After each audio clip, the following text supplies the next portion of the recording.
to the Fandom Zone.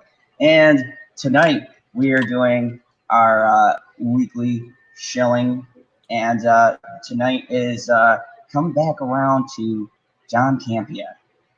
I love talking about that guy, but more specifically, what Jhon had to say when he softballed his comments about the Star Wars fans, which LB provided that awesome clip that we will be listening to tonight and mocking. And I'm probably going to go through one of his reviews and mock that. I'm thinking Lion King because I'm so curious to think or see what he thinks about that film.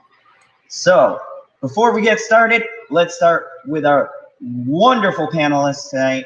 The loneliest of the lonely sheriffs. Go ahead, Sheriff LB. Let them know who you are and where to find you. Hello, everyone. I'm once again back for another night of Shilling. Hopefully this time Jhon Campea doesn't put us to sleep. Oh, God. Or I don't have to hear the words emotional weight 15 fucking times in one sentence. And of course, we have returning to the Fandom Zone, who we all missed, Mr. Shaun Stackhouse himself. How are you doing, Shaun? I'm good. Thanks for having me, man. Yeah, I'm Shaun Stackhouse. I have a little YouTube channel called Shaun Stackhouse Reacts. I am currently still sitting at 3.6K hours of watch time. So I just need 400 more hours of watch time to hit that 4,000 so I can become monetized. And if you want to find me over on Twitter, I'm at Shaun Stackhouse. Yeah, it's so weird. Like you either have people who don't have the subs that are waiting, or you have that watch time.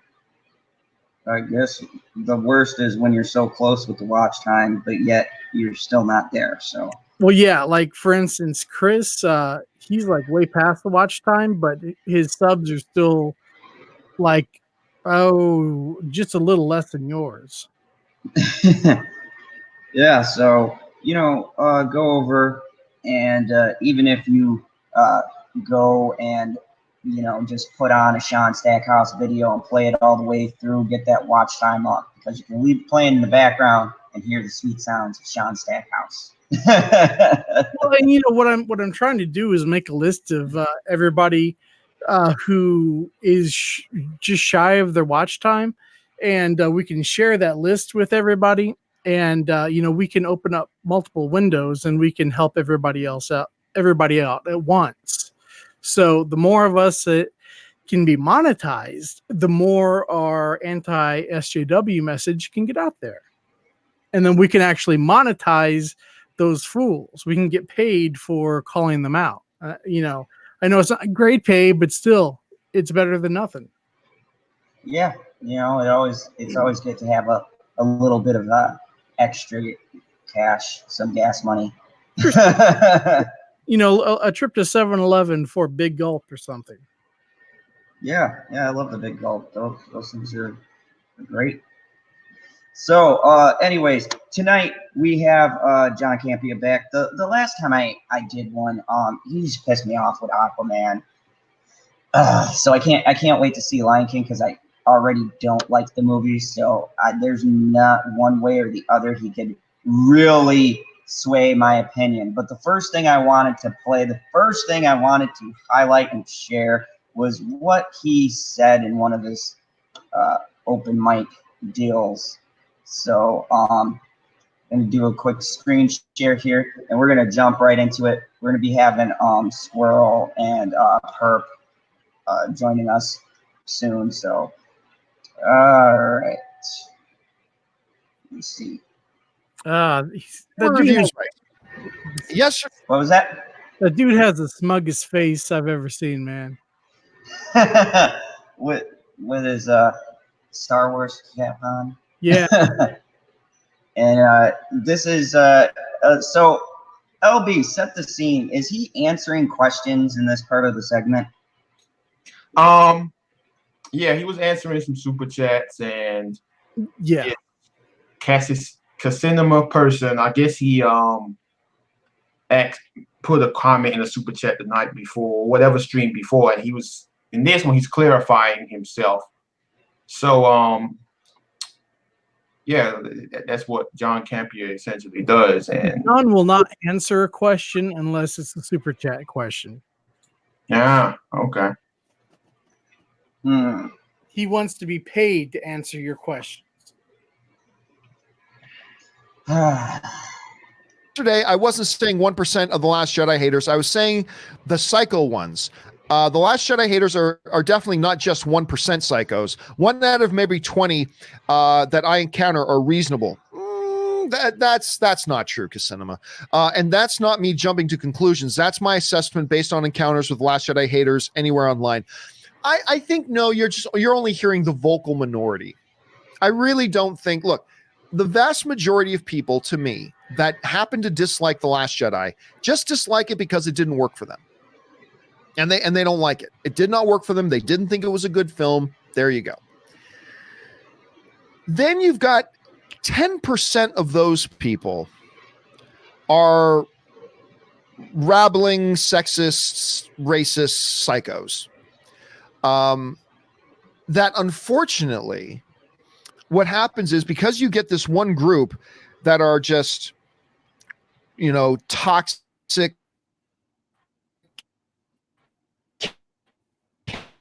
cancerous. What's going on, Zod?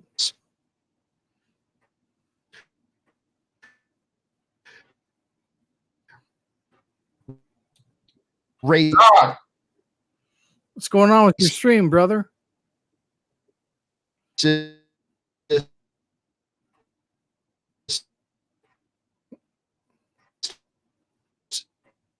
Zod?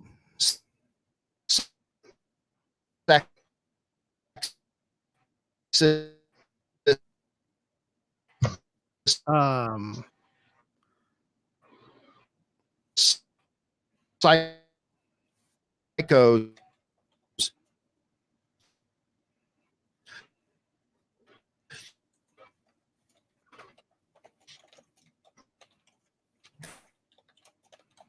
That Zod, your playback is all messed up, man.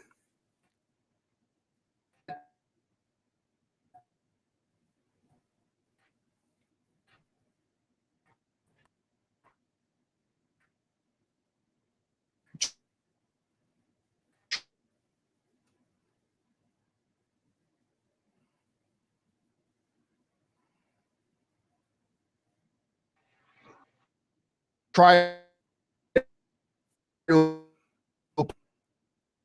apply their political agenda. Well, there was one full word.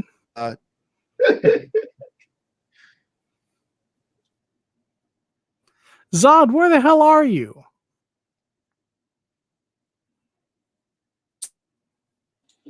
For some reason, I feel like this involves a unicorn. Oh, Zod's gone. All right. Well, Shaun, why don't you tell us what you got going on with your channel then? Oh man. So Sunday I'm doing a stream with Fatal J, and it's talking about the end of Arrow and everything DC, and what's to come with DC and the CW DC universe and movies, cartoons, and then then September 1st, I'm doing a stream regarding this new He-Man and the Masters of the Universe announcement that came yesterday, that they're doing an anime series. Kevin Smith is the showrunner. Out of everybody, I would have never expected Kevin Smith, but I think it's a good choice. They're doing an anime series that picks up from where the 80s cartoon left off. So it's going to be a Netflix original, and I hope it completely destroys that She-Ra piece of shit show that's on. Oh, so now that you're here, okay. I don't remember if we talked about it. They saying anime. Have they showed any pictures or anything?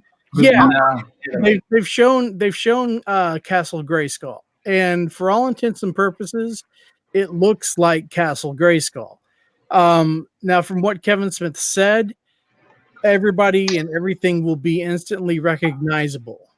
Have you seen the Castlevania show on Netflix? I have not.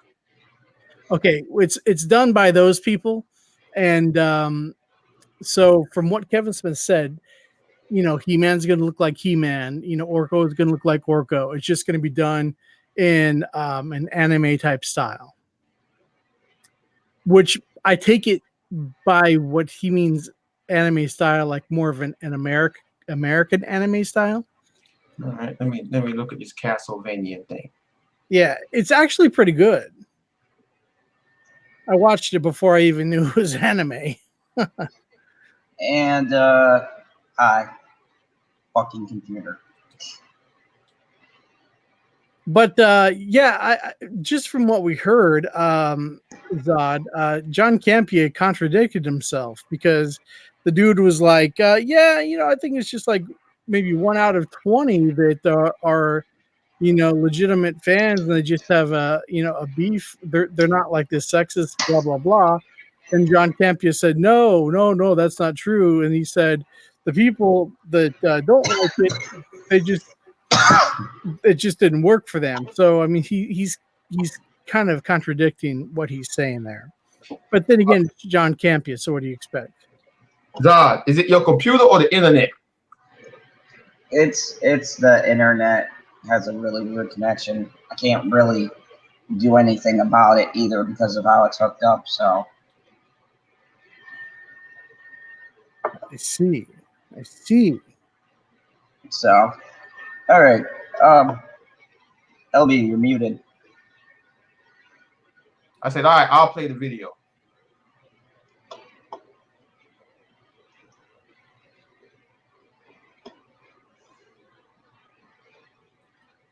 But yeah. So that was just a minute. So we'll play the rest here. But yeah, he goes into the.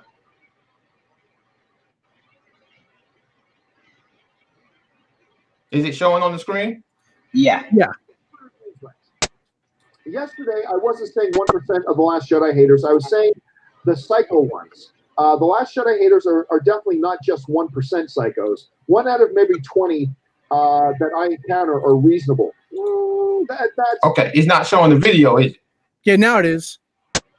Oh, so okay. When I pause it, it plays. Oh, but now it's not. That's weird. Hold on. Let's see.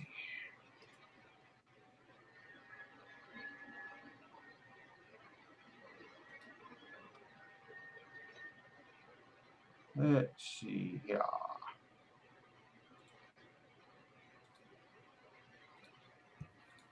Yeah, and tonight too, I'm also going to play the Jhon Campea review because me, Stevie, and Proper will be talking about the Lion King. So it should be pretty cool. Yep. Cinema Reviews rights. Still Yesterday, I wasn't 1% of the Last Jedi haters. I was saying the psycho ones. The Last Jedi haters are definitely not just 1% psychos. 1 out of maybe 20 that I encounter are reasonable. That's not true for cinema. And that's not me jumping to conclusions. That's my assessment based on encounters with Last Jedi haters anywhere online. I think, no, you're only hearing the vocal minority. I really don't think, look, the vast majority of people, to me, that happen to dislike The Last Jedi, just dislike it because it didn't work for them. And they don't like it. It did not work for them. They didn't think it was a good film. There you go. Is it showing? No, it's gone now. 10% of those people.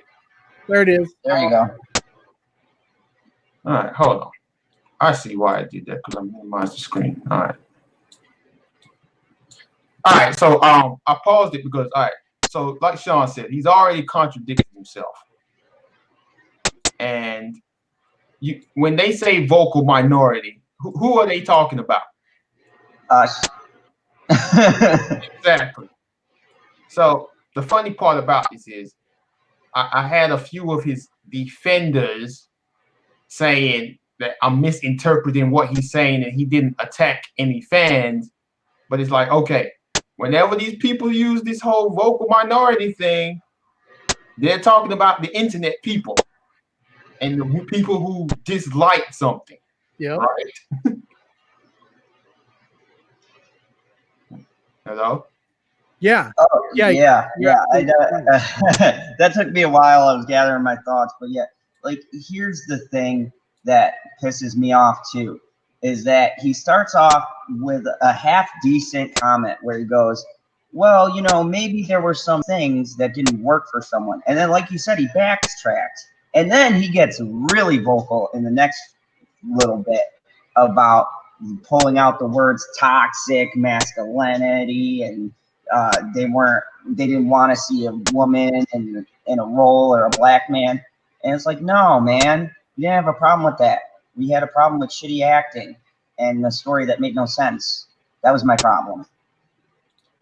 Yeah, I mean, I said the same thing. I'm like, okay, he started out, he was okay. What he said was fine, and then he goes into the typical media garbage. Oh, toxic this, oh, toxic that, vocal minority, blah, blah, blah, blah.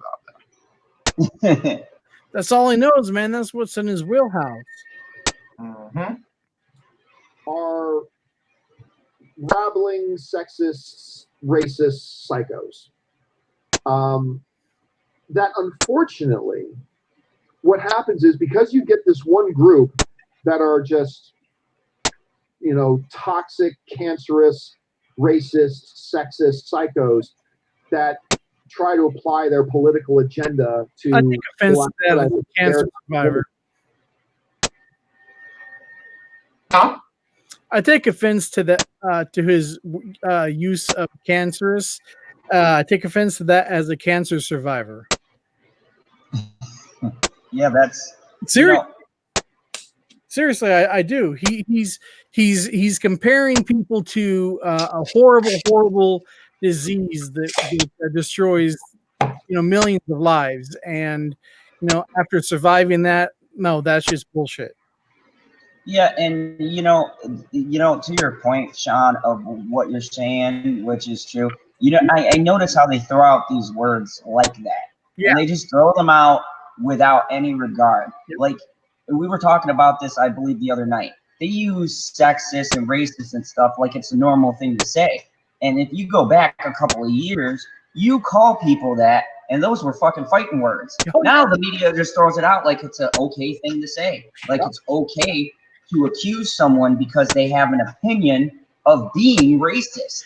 That doesn't make them racist. They're not saying. It's because they've used it so much over the past years, they've desensitized a lot of society, so it's okay. And yeah, it's disgusting. Absolutely. And then it's like, where are you getting this information from? Like, look, I mean, I know for a fact this man is too busy to be frequent and going all around social medias, like the group chats, the forums, and reading comments. I mean, he does just like all of these media sites do when they write articles accusing people. Yeah. You look for one or two people that said something derogatory, and then, oh, it's all of the people that are against it. Yep, it's anyone who challenges what they're popular, which is, I use that with air quotes in the media, popular opinion. If you go against a popular opinion, then you're all these things. And when did it become where these people, and this is the reason why I started my channel, was where did it go for reviewers to have a personal fucking opinion? It was never that way when I was growing up. Nope. They didn't have a personal opinion. They talked about the fucking movie. Their personal opinion is not supposed to factor in to how their review is going to play out. It's supposed to be just objectively about the film and nothing else. Yeah, you're right. So whether or not, even if you're racist or sexist and you're reviewing a film, that should not factor in to what your review is. Even if outside of your job, that's what you are, a quote unquote professional, still doesn't factor that in to when they're reviewing the film. They're just talking about the movie. Yep.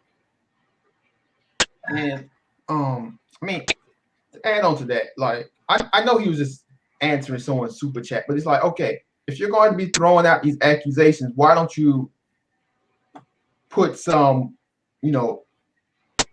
info behind what you're saying? Like you're saying 10%. Like, okay, how do you come up with 10%? I know he's just exaggerating, but still, like a lot of people don't think that way. I mean, a lot of people are stupid. Yeah, but the dude said like 1% aren't psychos. He said, what did he say? One out of maybe 20. Yeah. So Jhon Campea is going to sit there and tell me that 1 out of 20 people who don't like The Last Jedi are in fact psychos. Oh, come on. Piss off, John. And besides that, think of it in real world. Pick 20 people out of a crowd. Say you have one who hates The Last Jedi and for some strange fucking reason 19 that like it, right? You're saying that one person who doesn't like it, maybe for a particular reason within the film, you're going to call them a psycho. That's basically what he's saying.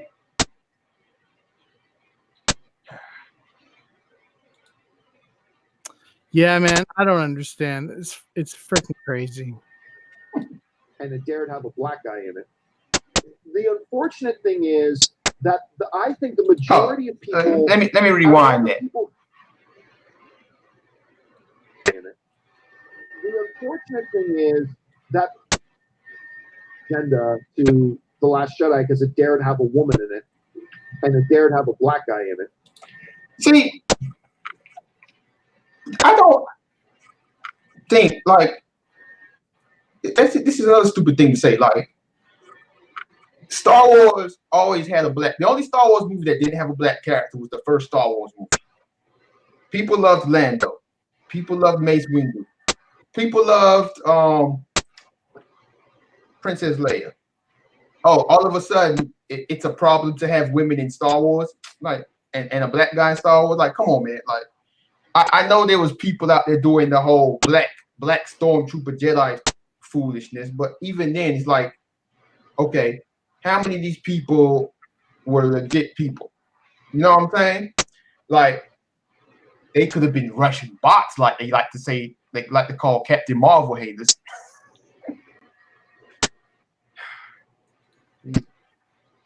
These people, man. Yeah, man, it's fucking nuts. The unfortunate thing is that I think the majority of people, out of all the people who didn't like The Last Jedi, the majority of them just didn't like it for totally fair movie fan reasons. They just didn't like it, right? Just like I didn't like The Terminal, and I don't like Prometheus. It's just, it didn't work for me. But as soon as we get into why we didn't like it, that's when you started attacking us. As non-fans. Oh, say that again? I was just saying, yeah, but as soon as we get into why we didn't like it, that's when you start attacking us and calling us names. Uh-huh.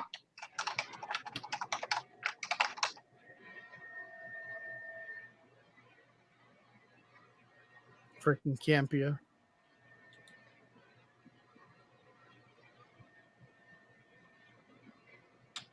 Oh, QuickTime is so slow.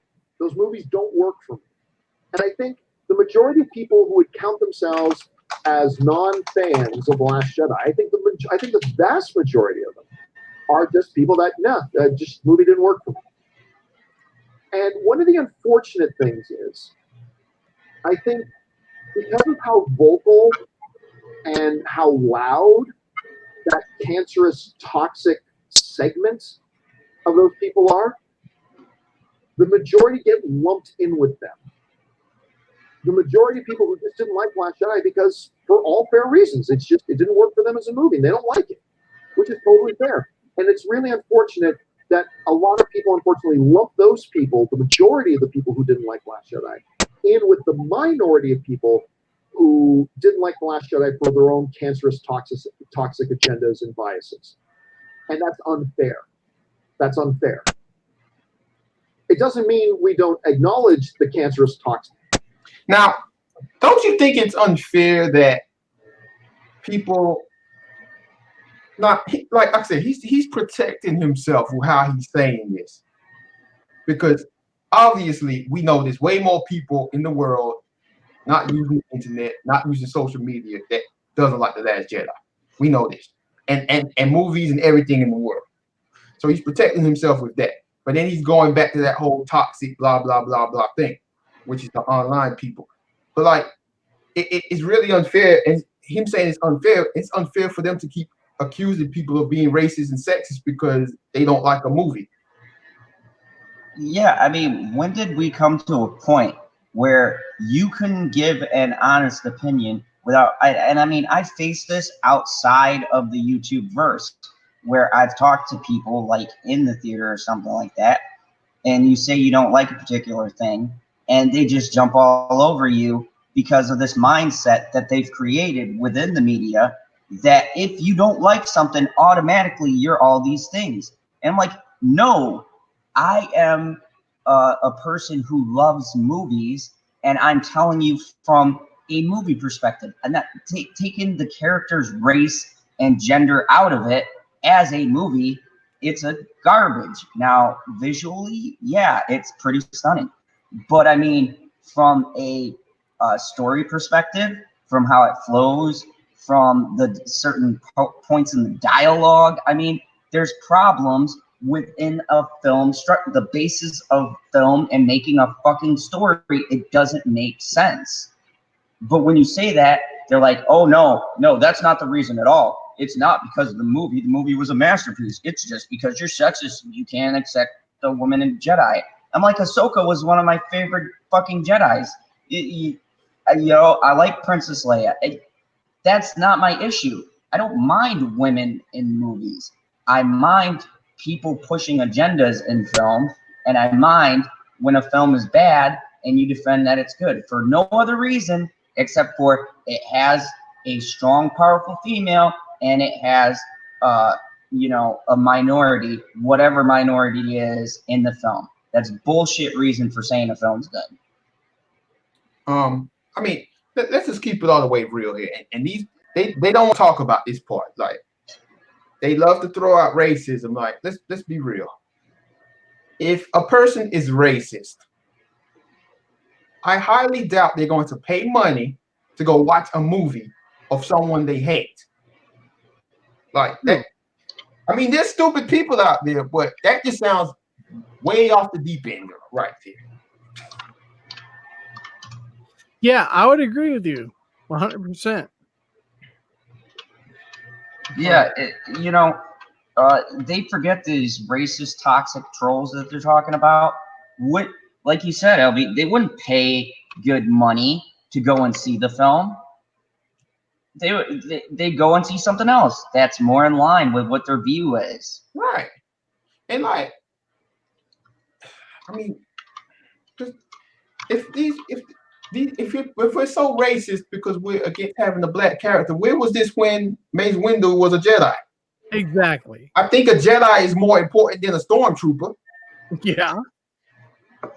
And yet he was beloved by a lot of people. There was a lot of mystique, people wanting to know more about his character. Now, if it was such a taboo thing, like my favorite character, and I've said this before, and I've had a back and forth with Chris about this too, is he likes Han Solo. I personally like Lando Calrissian. I like him a lot better, just the way he was and how he was a bit more underhanded. Like even when he helped people out, there was still always an agenda. I liked Lando's character. I love Lando out of the two of them. Now, you know, and a lot of other people do. Now, if this like myth about us not accepting him, when was Lando's character? It was sure as shit way before Mace's character, way before Stormtrooper Ricky. I mean, so it's bullshit. You know, they just try to justify the movie, you know, pissing off people. Saying, oh, we didn't create a bad movie, you just don't understand. Or fucking Rian Johnson coming out going, oh, people just don't like their expectations subverted. No, I just don't like shitty writing when I'm expecting something good. That's what pisses me off. Pretty much. And then when you cover up the fact that you made a shitty film with, ooh, I subverted expectations. No, you didn't. You made a crap script. And then you threw out that word, figuring that our small minds would be wowed by the fact that you can use big words and structure your sentences all sophisticated, what Hollywood considers sophisticated. Fucking pricks. I'm done with my rant. There we go. And that's unfair. That's unfair. It doesn't mean we don't acknowledge the cancerous, toxic punch that's there, because they are there. All you have to do is look in any chat forum. They're there. But now, I don't know about y'all, but I use Twitter a lot. I use Facebook. I use Reddit. I look on forums. I don't see this 10% racist, sexist, toxic, misogynist people. Now, what I do see is similar to what Jhon Campea does. When you disagree with something, like say I dislike Rose Chico, or I think Finn is whack, then you have people like Jhon Campea jumping in the comments, throwing out those toxic, sexist, racist, cancerous psychos. That's what they do. But I wouldn't necessarily say it's in this chat form that Jhon Campea is saying. No, man. And the thing is, the people who've jumped in and thrown in comments are probably some of the people he's referenced to, but it's because he's saying something fucking stupid and someone's countering the argument. And then when, he doesn't have a good comeback or something snappy to say, he goes, oh, well, there we go. That's an example of sexist, racist, blah, blah, blah, blah, blah. It's like, dude, are you even really a fucking real reviewer? Like, you're a YouTuber too, buddy. What's sad is he did start out as one, I mean, he has that background. So I don't know when something flipped inside his head, because he was a legit reviewer, like when he was with AMC and the other place. But once he started calling his own shots, man, he went crazy. I mean, with that, you got to make this money, I guess. Yeah. But, it's funny because, for example, like Captain Marvel, it's like they call us this stuff for disagreeing with like movies and stuff like that. But it's like for my Captain Marvel videos, like I never disrespected Brie Larson or the character. I just talked about what I didn't like, shared my opinion, and why I didn't like something. But you always have those people jump in the comments. Oh, you're a sexist. You don't like women. Oh, this and oh that and all. You know what I'm saying? It's like, okay, y'all love to call us this stuff, but do you actually see when people do this to people who have legit opinions? Man, the thing is about the internet is you've got these keyboard warriors, and like we've said before, they will type stuff in the safety of their own home that they would never say to your face or my face. And that's just one of the downsides of the internet.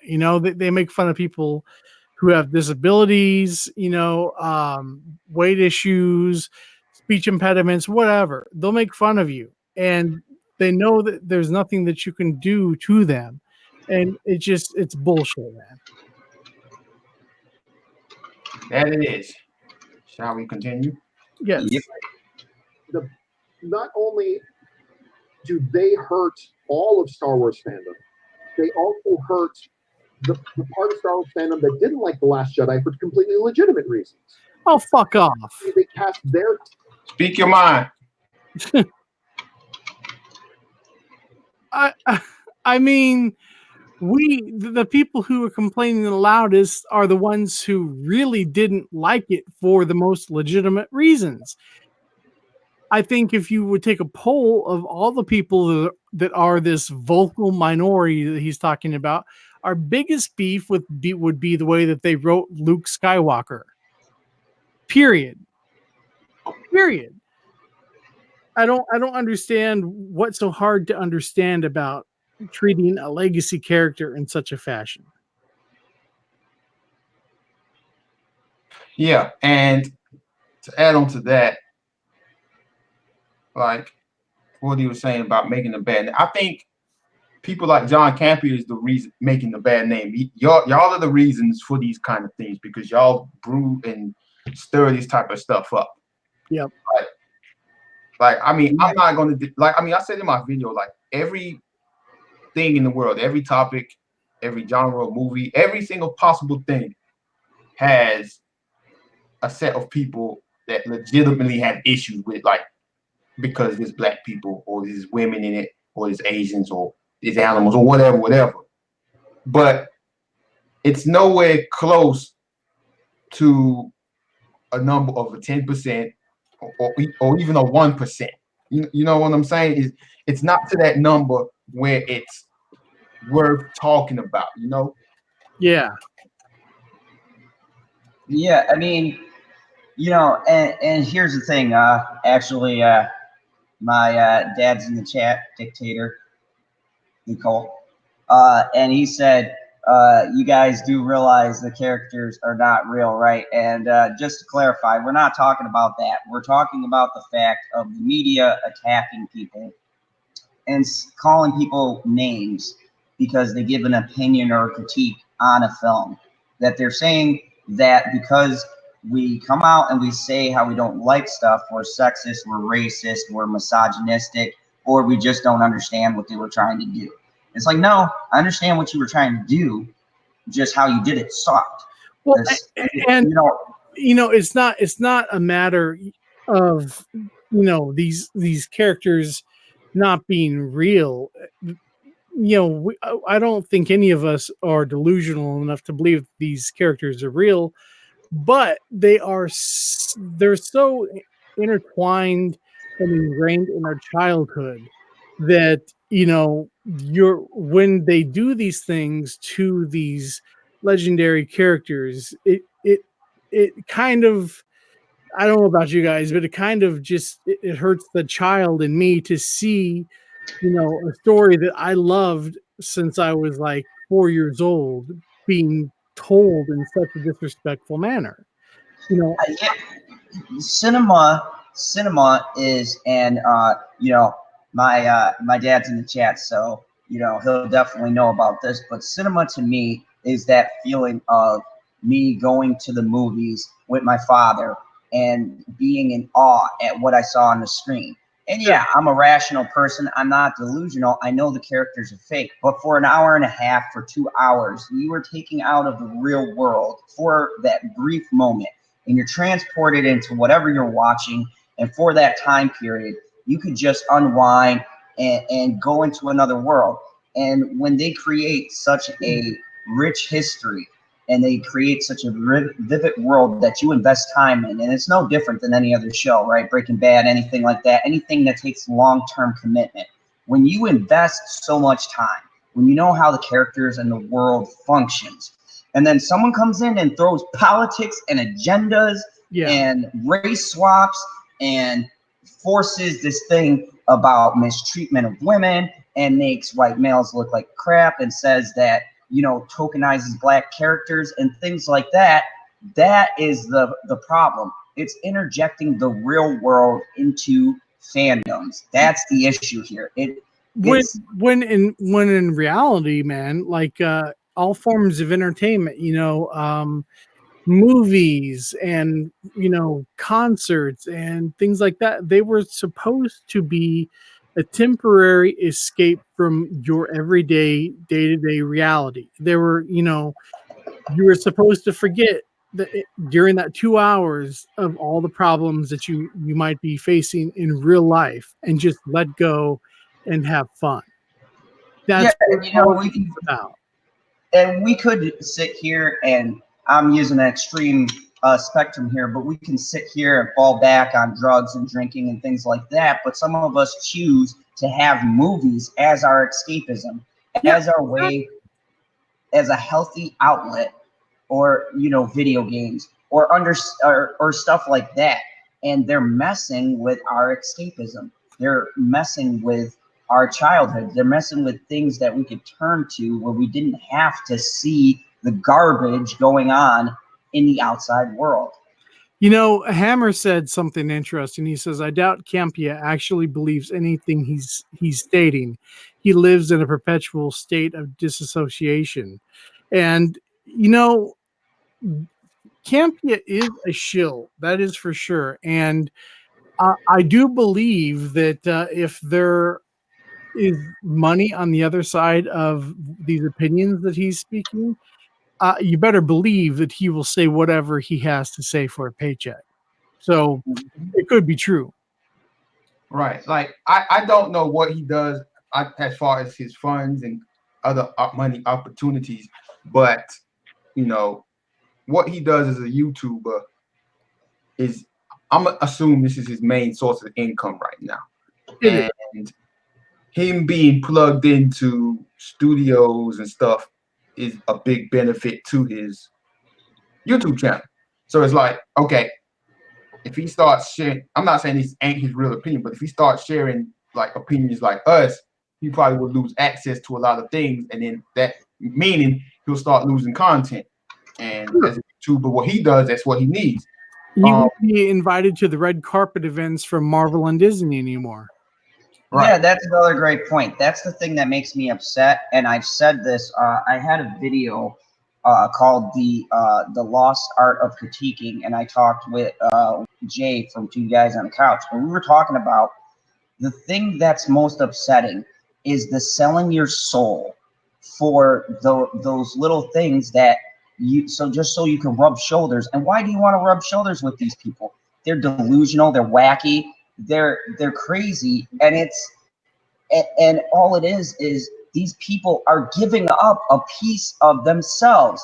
They know when they review these things. They know they are telling a bold-faced lie, and it really agitates me at the fact that they can sit there in their stupid little monitors with a stupid finger pointing at a stupid picture, and he can sit here and sell us a bunch of bull crap that he likes something, knowing that they don't really. And it's not just him. Any of these articles, if you read between the lines, even if they think a movie sucks, but they give it a good review, if you read between the lines and you see what the article is really saying, that half the time they don't even like what they're writing. But because they got a toe line, they pick the words and they give it the ranks that don't even mean nothing anymore. And that is the problem. It's sickening. And it makes me disgusted because there's no integrity left. Yeah. Yeah. I mean, it boils down to this. These people aren't real film critics. That's all it is. Like Siskel and Ebert, like they was legit film critics. They could trash movies and give their legit reasons why the movies were trash or bad or not good. These people don't know how to do that because they don't know how to study film properly, and they're not legit critics. They are just people who does this entertainment type thing and wants access. But I forgot what I was going to say. I guess you can move on if you want to, Zav. Yeah, well, let's keep going. I gotta decompress. On them, and that's unfair, and that's unfortunate. And that's why. Oh yeah, I remember. There's a question in the chat. Geekocidal tendencies. Would The Last Jedi still be a bad movie if it was a Star Wars story movie as opposed to a main trilogy movie? I don't understand the question. So I think he's asking if it was like Solo, a Star Wars story, or like Rogue One or something like that. Would it still be a bad movie? Well, I don't see how it could be a Star Wars story with Luke Skywalker in it. Yep. I mean, if Luke Skywalker had not have been in the end of Force Awakens, then sure, Last Jedi could have been a Star Wars story, and But then again, I mean, anytime that you put a legacy character from like the main canon into like a Star Wars story, I don't know. I just don't know how that would work. All right. Since we're doing hypothetical things, all right. For the Last Jedi, if we remove like Luke Skywalker from the storyline, what do we have? Not a whole lot of anything. Exactly. We still got the Canto Bind scene. We still got Holdo, whatever her name was. We still got Poe acting like an idiot and flip-flopping with his personality all over the movie. We still have Mary Poppins, Superman, Leia. Yeah, but see, we'd have to remove Leia too. Because, Okay. So we can remove her. Yeah. But then there's nothing to the movie. No. In fact, if that were a Star Wars story without Luke and Leia, I would say it would probably be even worse than it was as it is. I mean, that would be, because there were at least a few satisfying moments in The Last Jedi. Like when Luke becomes the hologram that can be solid and non-solid whenever he chooses. He hugs his sister, he gives her the dice from the Falcon and stuff like that. That was a moment that I enjoyed. Yeah. But the Finn storyline, defending on what's her name, Rose Tico, like. Yeah, Rose Tico, yeah. But here's the problem with the hypothetical. They wanted their cake and eat it too, in the sense that they weaved the story around the legacy characters. You couldn't make it a self-contained entity, because then it would leave plot holes, because some of the characters relied on the legacy characters to make the story work. They painted themselves in a corner where we couldn't even take out characters, because then the stories for like Rey or Finn would be fine, but like Rey's storyline and other aspects of the story would fall apart, and how they got from point A to point B, like with Han Solo being in the first film, there would be a lot of gaps then that you would have to replace. So they weaved legacy characters into the story, but they misused how they passed the torch, so to speak. And I talked about this on the Cobra Kai when we were talking about passing the torch from legacy characters. Like, even if you don't like the Karate Kid or you're indifferent, it's still a legacy franchise. And the way that they pass the torch is so well done, to the fact that you actually care about the new characters, because instead of just killing them off or getting rid of them right away, it's a slow transition. And I think that's the problem. They didn't transition the characters very well. They just rushed it, and they didn't build relationships or give you a reason to care about these new characters. So when a main character died, people were more shocked, and they were even upset, because you never established good relationships with your new characters. You never had good bonding moments. You never had a time to connect with this new character and say, I can see how they can take the torch from Han, or I can see how Rey could be the next one in line from Luke. There was nothing. I mean, even if you took out the connection of Rey somehow being related to the Skywalkers or whatever nonsense they're talking about, you didn't build the relationship between Luke and Rey. She was on that island, but I saw nothing that gave me a sense that she was bonding. Like, take the old Star Wars. Even with Empire Strikes Back, when you get really a few scenes between Yoda and Luke in their training, you see the bonding. You see Yoda passing on the wisdom, and Luke thinking that he's right, and Yoda telling him that there's more, he's got to learn, he's too headstrong. You see him connecting with Yoda, which makes you care about Luke. When Yoda dies, you accept him as this new Jedi that's ready to take the mantle. Now you go to Rey and Luke, and you don't see any of that. There's no heartfelt moment. There's no moment where they sit down and they have a heart-to-heart talk and she gets inside of Luke's head and then he really dissects, or there a breakdown moment where he's like, this is why I've given up on the Jedi. This is why I feel the way I feel. This is why I'm grumpy. There's nothing. There's no emotional threads to connect the characters together. It's just rushed. They want you to forget the old characters and cling on to these new characters with no story in between, with no reason to care. That's why it won't work. There's no bonds. Every single series established a bond. Even the prequels between Anakin and Obi-Wan, even if you don't like those movies, you cannot deny that there is a bond between Anakin Skywalker and Obi-Wan Kenobi. And that is what is missing. Yeah, I mean, I'm just going to answer some more of the comments from the chat. So Geek Asado's tendency says, what? I look at The Last Jedi as an Elseworld movie or a what if movie. Okay. Hammer says the only good thing in The Last Jedi, the only thing is the good cinematography. And that's what I agree with. I mean, it looks great, but too many scenes in the movie has built up to looking like it's going to be something going to happen, only to be a complete letdown because Rian Johnson wanted to be fun. But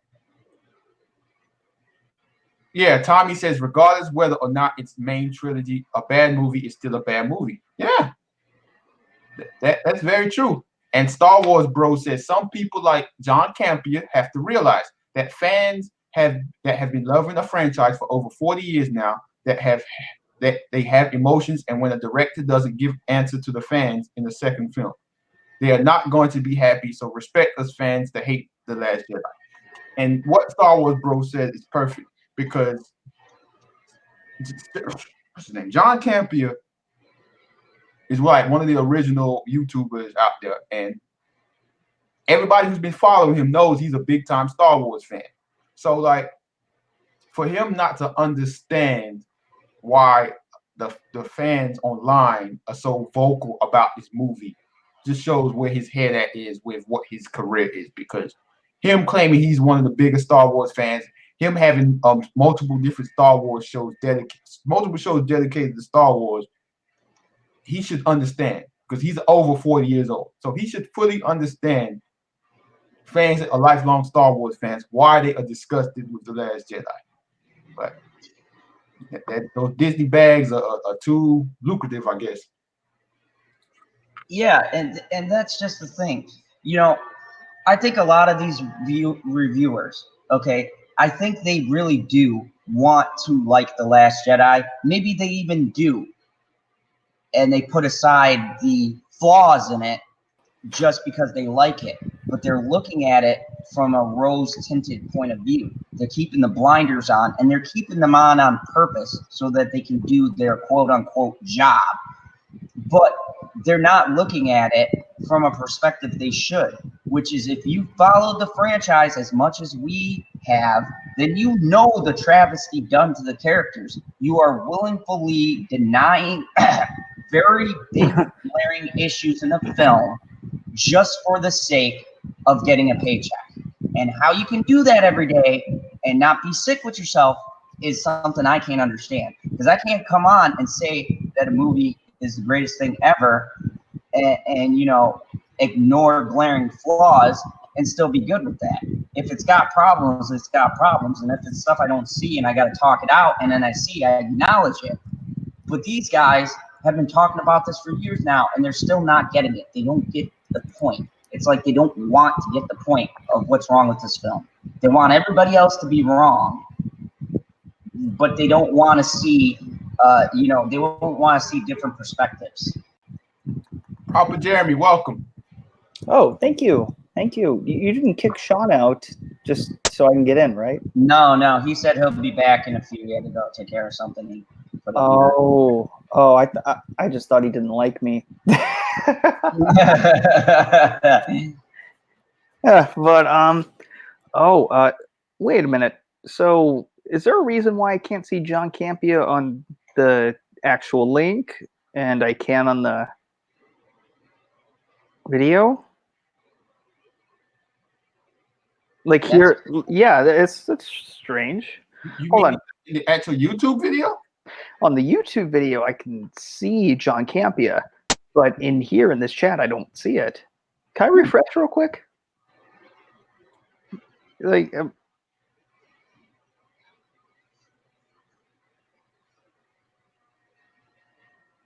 hold on, I'm gonna be right back. All right, shall we continue? Yeah, let's continue. I always try to tell people, look, be very, very careful, not just to lump in everybody who doesn't like The Last Jedi with that cancerous, toxic bunch. Because the chances are, the odds are, that they're probably just an average film fan that just watched the movie and it didn't work for them. You got to be very, very careful about that. And you also got... And like I also said earlier, like he's protecting himself, because let's be real. How many general audience fans, okay, I like Star Wars, it's cool, I watch it, whatever. How many of them are voicing their opinions online? None. Or very few. Like, I mean, and not only that, I mean, it's common knowledge that Star Wars is the biggest fan base in entertainment. Like, the MCU is up there, but Star Wars has been around much longer. They have a much more rich history in movies, pop culture, and et cetera, et cetera. It's always been known. Shoot, they have their own conference, Star Wars Celebration. It's always been known how big the fans are into Star Wars. So he's just talking nonsense, man. Yep, pretty much. Just that double speak. Yeah, it's, hey, I'm protecting myself because I don't want my fans to turn on me, but at the same time, I'm talking to you.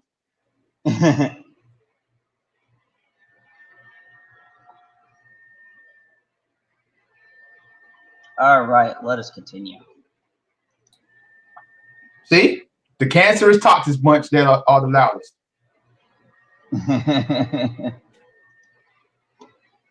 You know, it's funny because what up, Perk? What up? Finally, so I had to step in. I was like, yo, I can't let this Last Jedi slander go on any further. Don't come in with this foolishness. Hey, but you know, it's funny. It's funny because also when, I don't want to get political here, but when the far left people, right, when they don't like something, what do? They attack.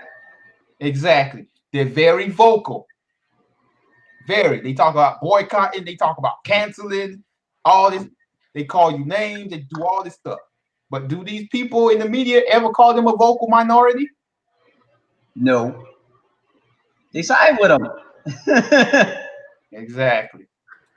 Oh, snap. You can have avatars now. That is pretty awesome. Yep. Oh, they got smart. They got smart, guys. That's amazing. And, you know, to be fair to Perp, because we always rag on him, I mean, Perp has given his reasons, but I've never heard Perp attack people. And that's the difference. Yes, there are people who like it. And, hey, if you like Last Jedi in the chat, it's all good. I understand how you could like it, but the point is not how people can like it. The point is, don't attack people who don't like it. You know, don't sit there and call people names that don't side with your opinions. That's the whole point.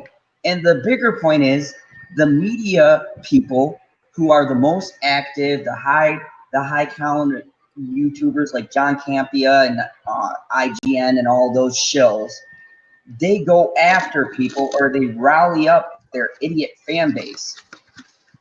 That is the problem.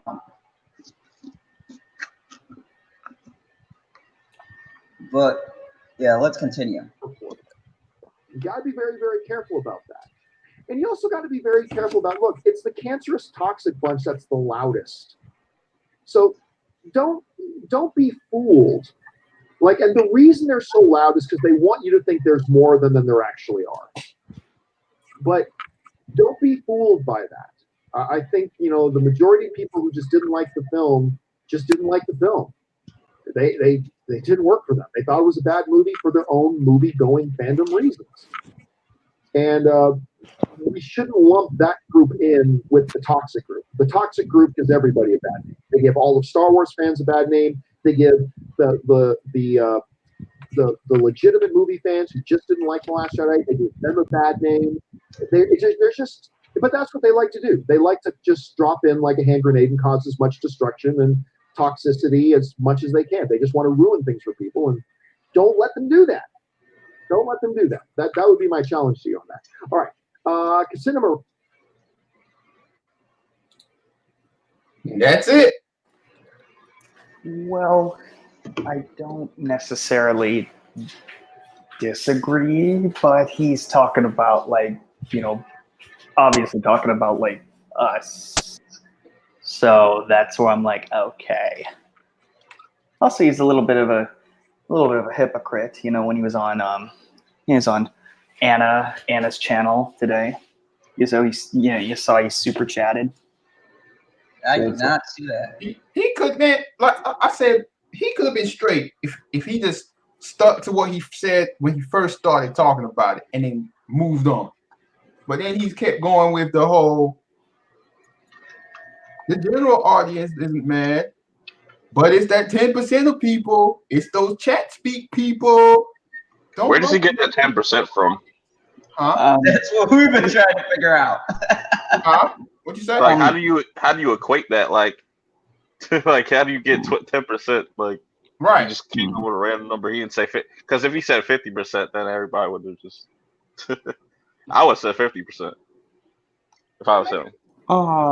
Like, wait, 50% who like didn't like it, or who are like the toxic ones, as they said? Yeah, the toxic ones. I'd be like, it's a 50-50 split.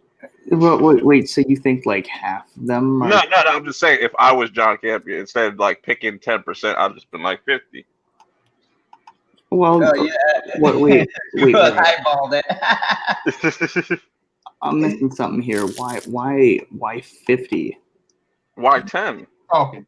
So I don't know. Butterfinger says in the chat. So if we dislike it and speak up about it, we are toxic.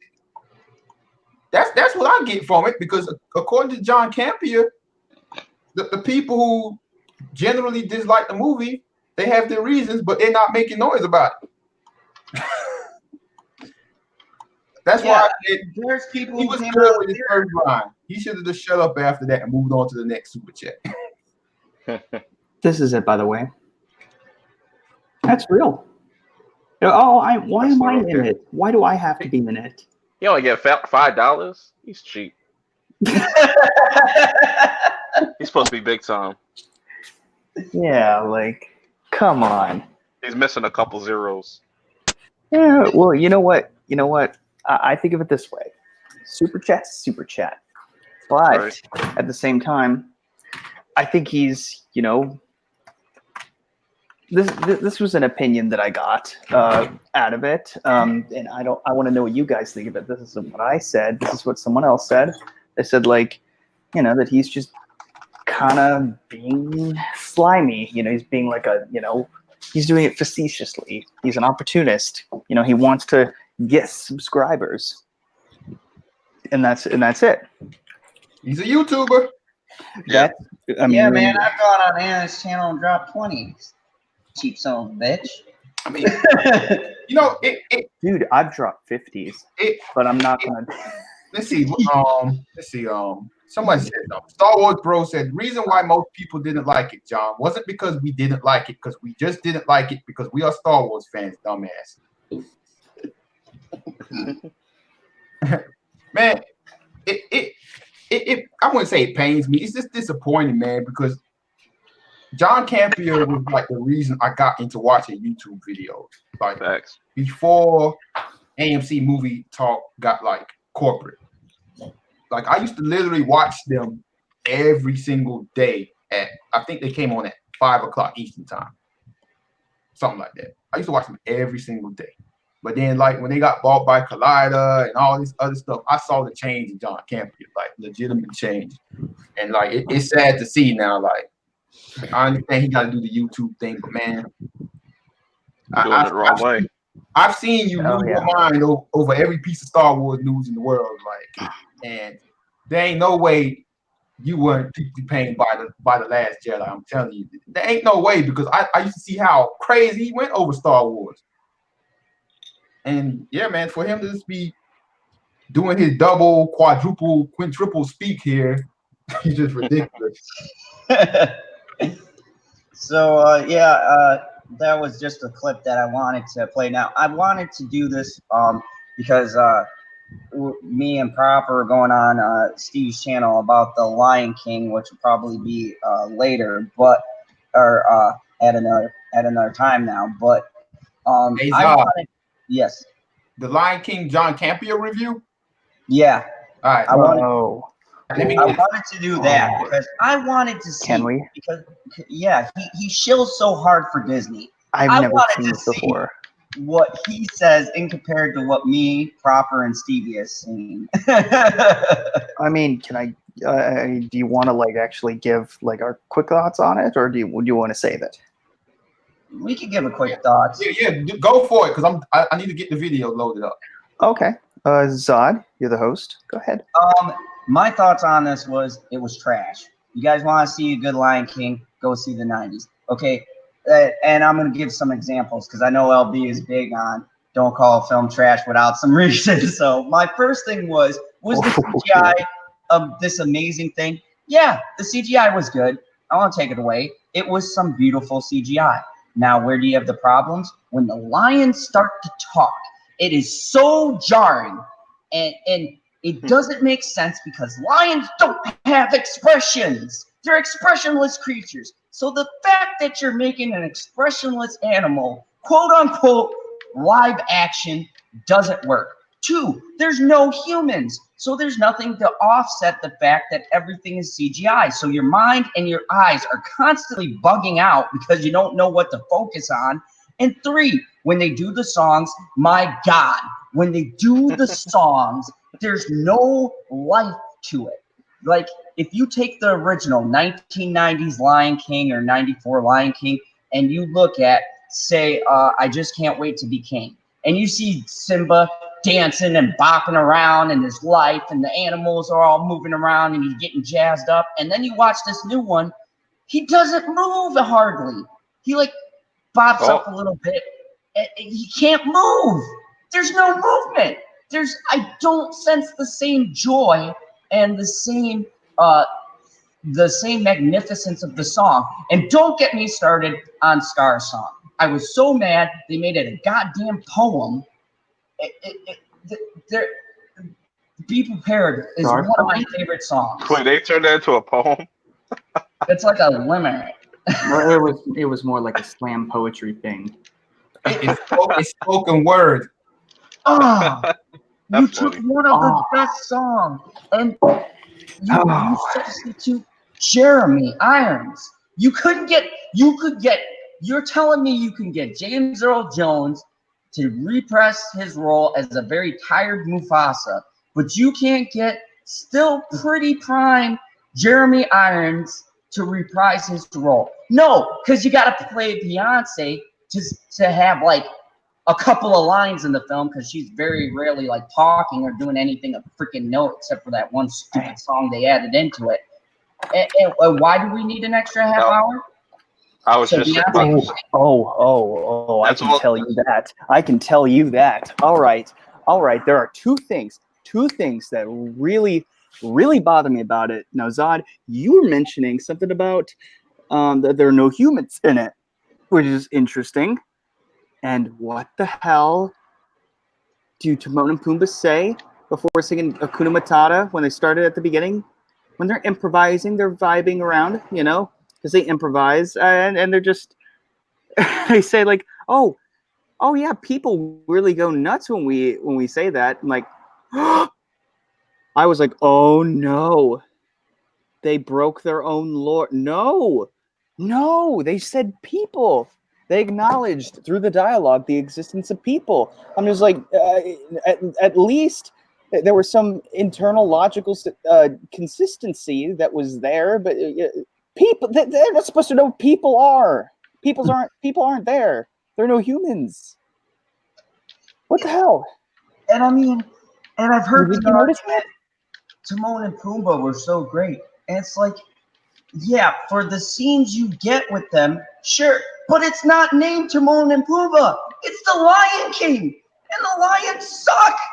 It's just like, okay, take this scene where, and I'm not spoiling anything because if you've seen the cartoon, you've seen the movie. It's a copy and paste horribly done. So take the scene where Mufasa dies. Epic moment. Oh, yeah. You have him hanging off the cliff. Scar digs his nails, his claws into Mufasa, and he says, "All hail the king." Throws him off, right? And it's epic. And you see that wide shot, and you see Simba goes, "No, father." You know, it's all dramatic. You know, maybe you're young, so you got the tears going. Why is Mufasa dying? You're the lighting on Mufasa's face. The lighting on Mufasa's face and his eyes, you know, when it becomes dark, it's like, long live the king. And you see the fear of just like, oh my gosh, I'm gonna die. It's like, wow. Yeah, right? There's so much emotion in that scene where you feel from Mufasa, even though he knows how his brother is, you feel the betrayal that he goes through. You feel that moment where he thinks to himself, man, my own family, like, this is it. This is the end, and it's done by the person I'm supposed to trust. It's all there in the expression, right? Now you take the new one. He like paws him in the face and falls off. And the camera, that was stupid. And the camera angle for it is ridiculous. It's not dramatic. It's like a quick shot. It's not a pullback like they did, and then they pull the shot back in the original, and then they speed it forward so that you get the long view, and then they speed it towards him so you get that reaction from Simba from watching his father die. But in the movie, they just do one quick shot to him, so the camera angles take away the gravity of what the character's supposed to feel, and the lack of emotion on his face takes you out of it. Those are the things. It's a soulless corpse of the original. That's what it is. It's a soulless shell being marketed as this great thing because of the CGI.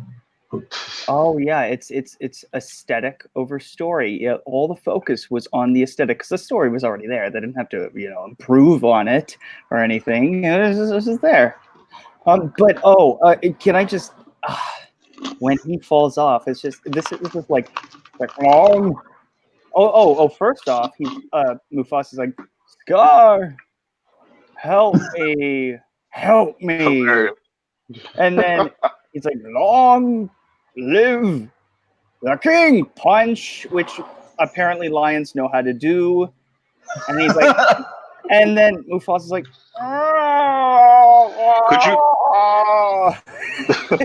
could you imagine out.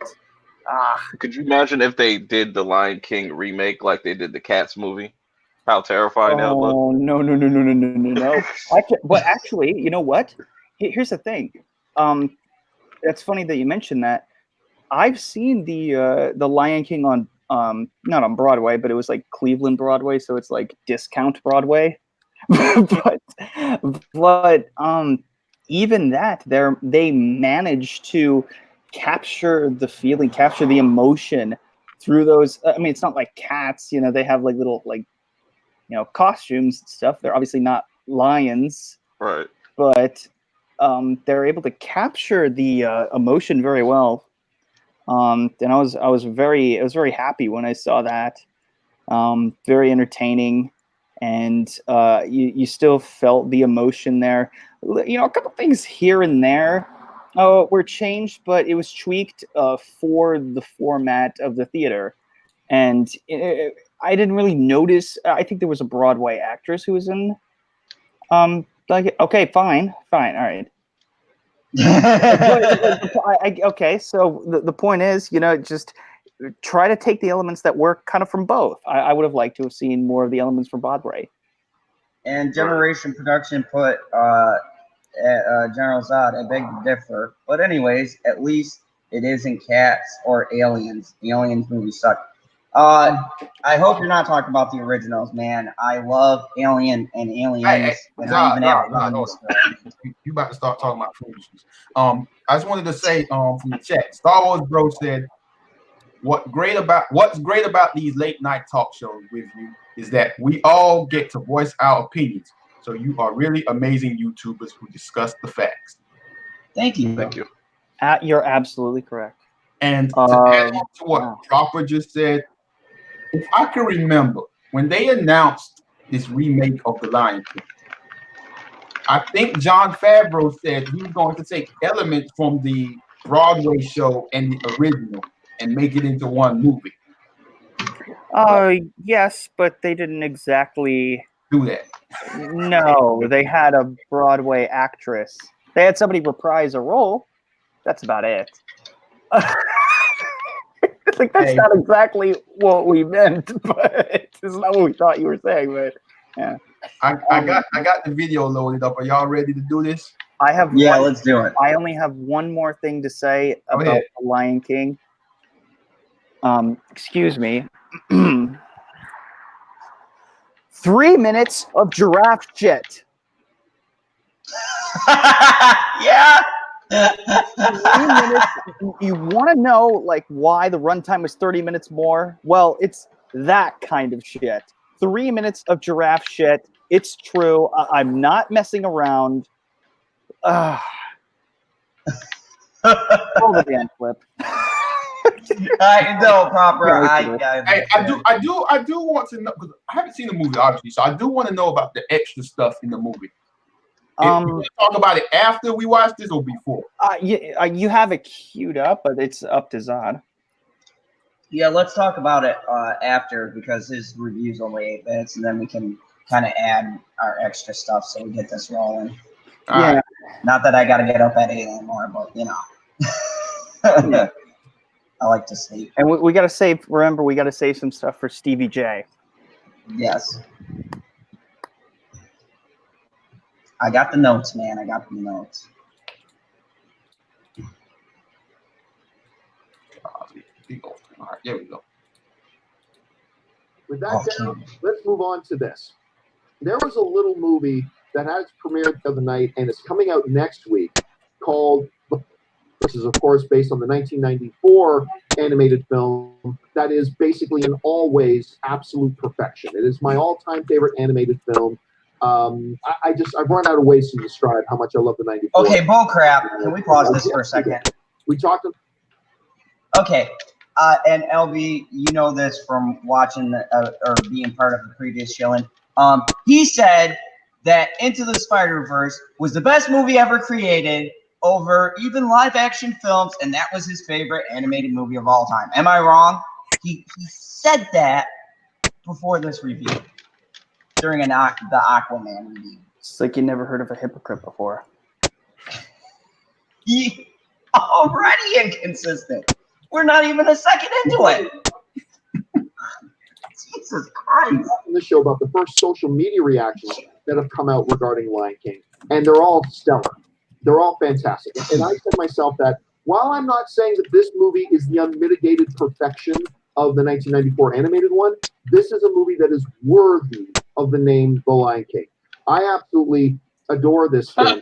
I think the movie's wonderful.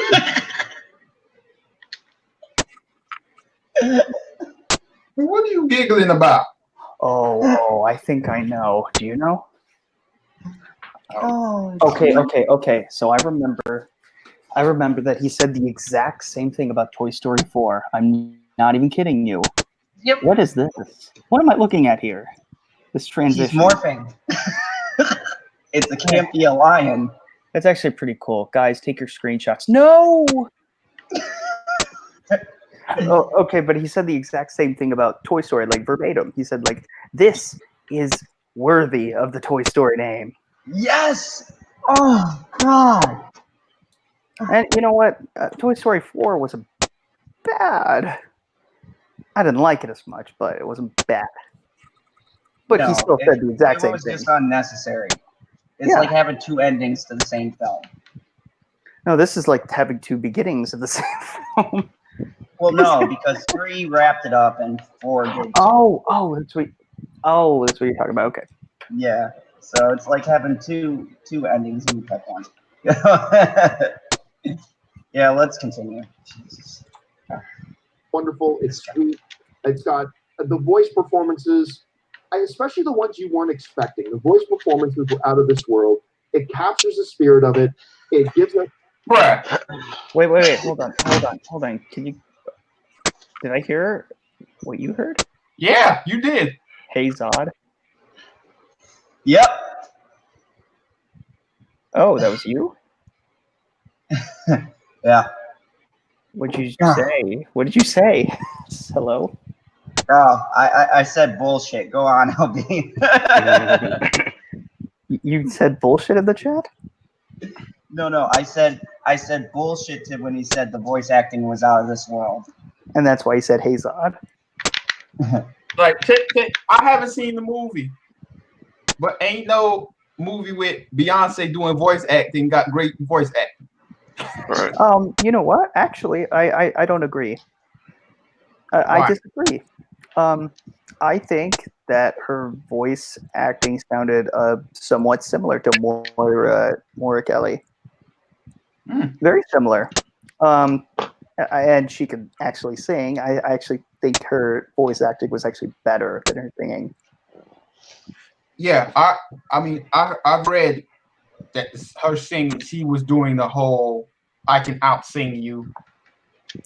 And that's not what you need to do. You just need to sing it, not like try to show off. It's just like try to do like I don't know. Don't do extra notes. Just sing. The craziest thing about this movie is like nobody has talked about Simba, and like he's the main dude. Well, they have, but but like all I hear is Timon and Pumbaa, even though that is not Timon and Pumbaa. Like,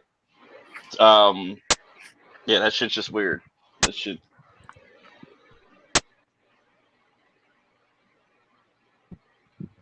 Yeah, it's a little strange.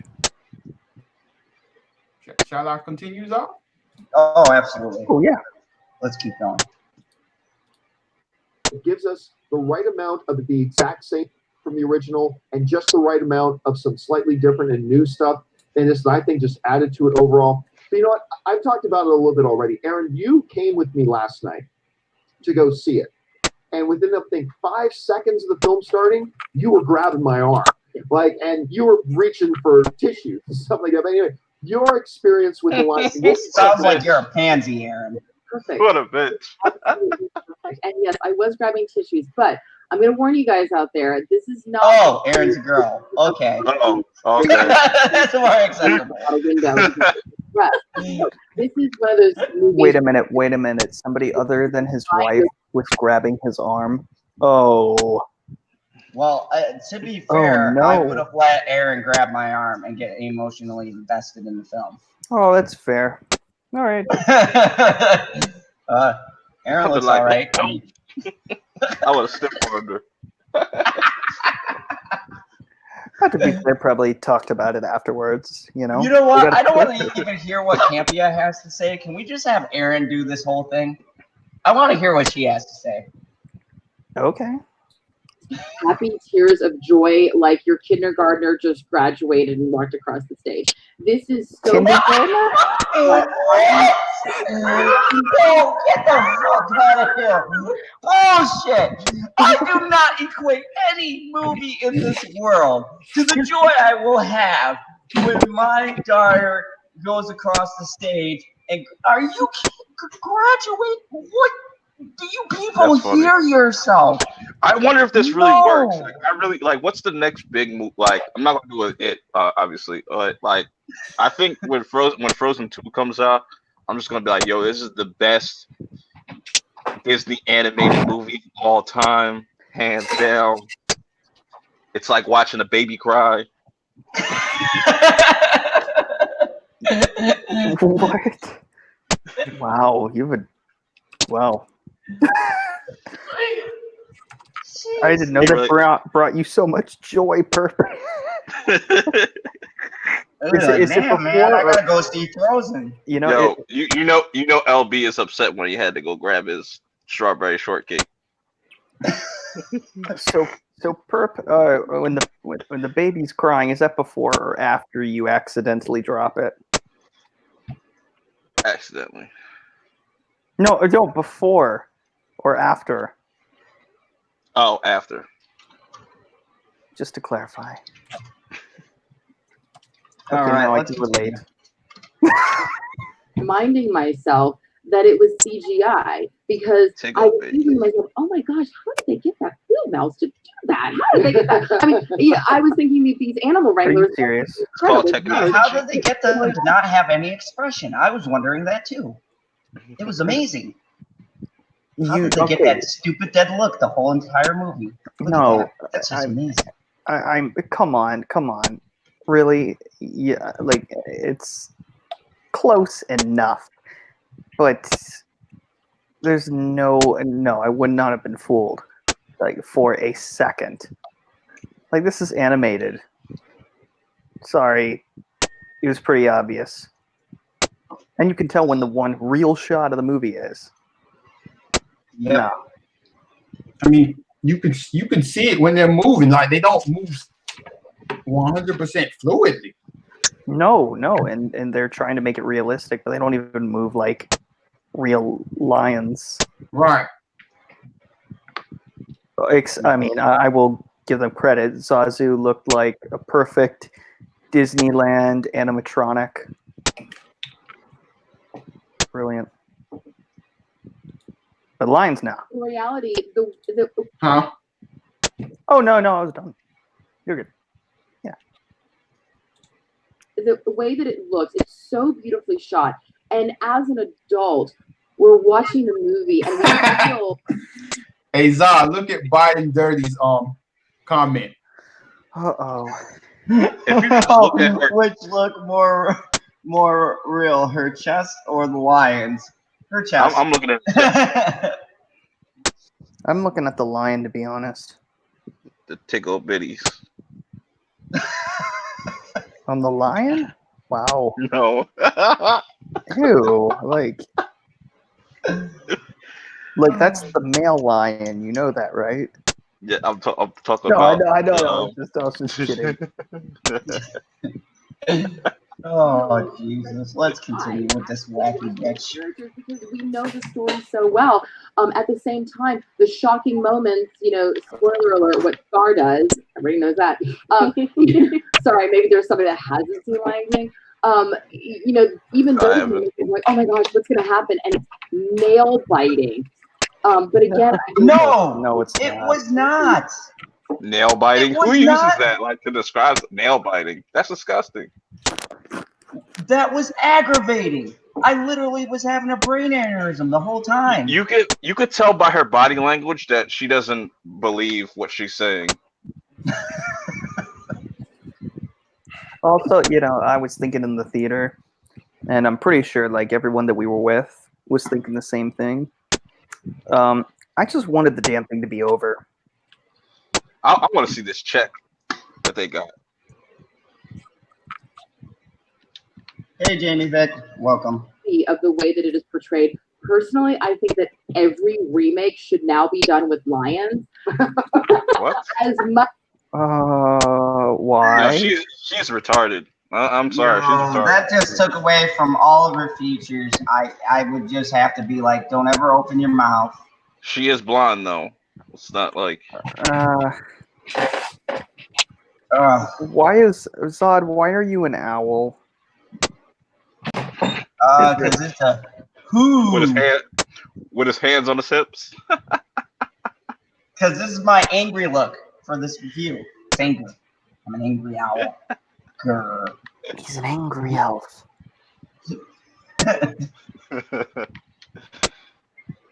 Not to be confused with those fantastic angry birds, which look for that review coming soon. An owl is a bird. No, I'm talking about those wacky birds. Wait, which ones are wacky? Which ones aren't? Whatever. No, we're not doing this. Go ahead and hit that play button, Sheriff.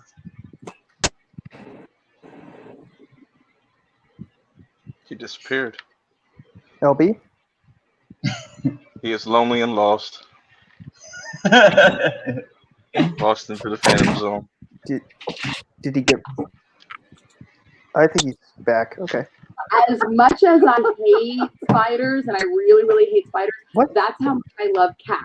I mean, I even had cats. Whoa. She talking about we want more lions and more movies. Then she talks about spiders, and then she's like, "Oh, I have cats. I like them." Like, what are you talking about? Product placement. Not so subtle. Oh. But they are. But oh wait, I mean, lions are cats. That's why. Big ferocious cats. Jamie Jamie Vick in the chat just posed the question to the males of the panel, which is everyone. Why do you guys go totally crazy over flat-chested women? I'm more of a booty. I like the booty. I don't really go for the boobies. You know, I'm not a boob person. Yep, I echoed that sentiment.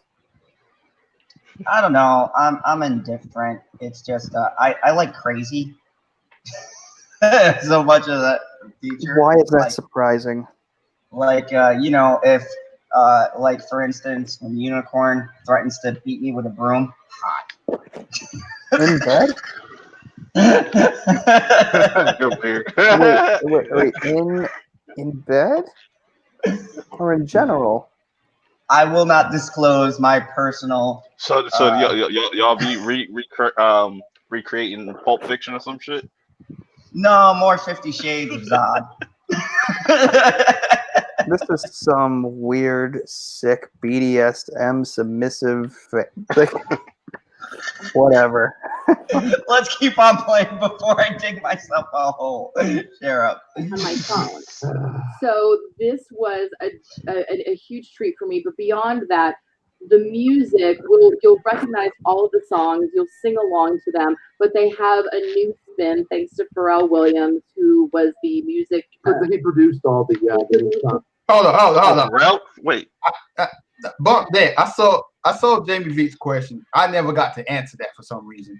My answer to that is I'm a lonely man. And Mad Squirrel says, I have an answer, but it's not nice. I would like to hear this answer. As do I. Squirrel keeping mystique. Don't leave us in the dark. The Senate is here. Senate, what's up? You know, Penny Love Tonight has Beyonce's signature stuff that she does. Tonight's been. Oh no! That's why I didn't like it. As portrayed by. Is her eyebrow drawn on her face?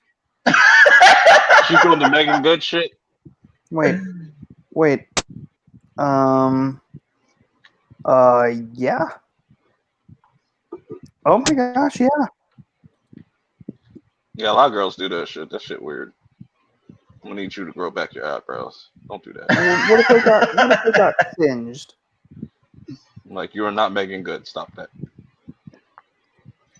Yeah, I don't understand penciling on eyebrows, but I'm not a female, so I don't pretend to know. And we have PV. Welcome, PV. You're late, sir. I know I'm late. He's always late. I was just waiting until we got the hot chick on.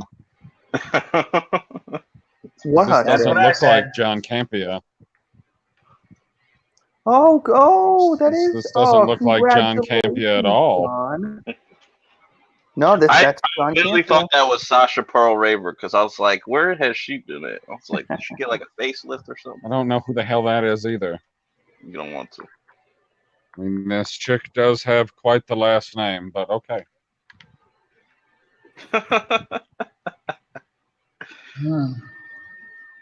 Ex-porn star. Why the fuck are you still a goddamn owl? Why not? Holy shit. Who? Oh my god. Because, PB, I'm a hoot. Hilarious. Oh my god. Oh my fucking god.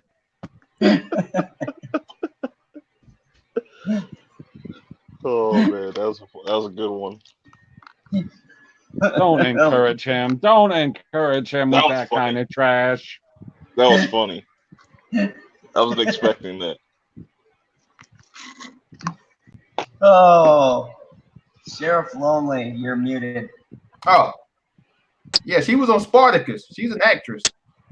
Oh. Oh, she I was the one that watched was getting- every episode multiple times of Spartacus.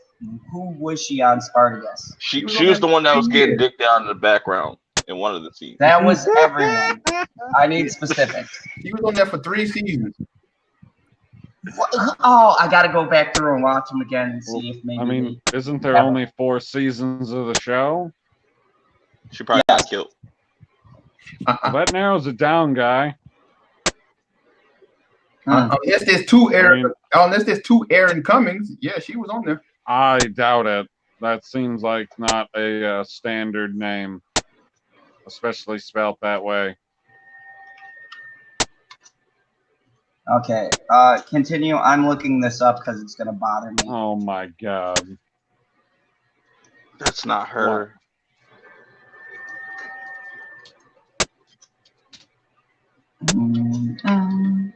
Continue what? Continue listening to her talk? This must be a different one. No, that's not. Why the other Aaron Cummings is black? Okay, well, this is her.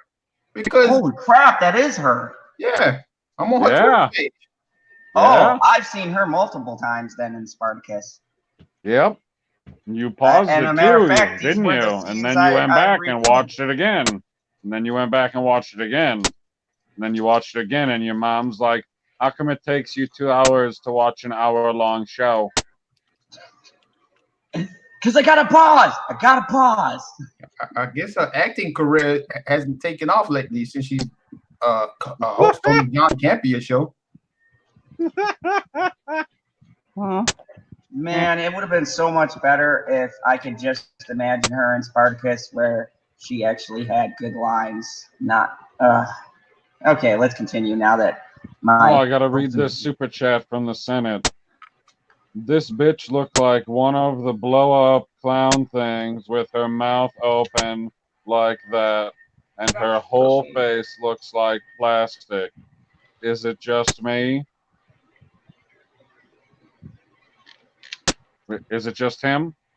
No, I don't know. Wait, we're looking. It's like it's just like wait, we're looking at a person. What? I thought it was a mannequin. No. Be nice to her. She's a cancer survivor. Wait, is she for real? Yeah. Yeah.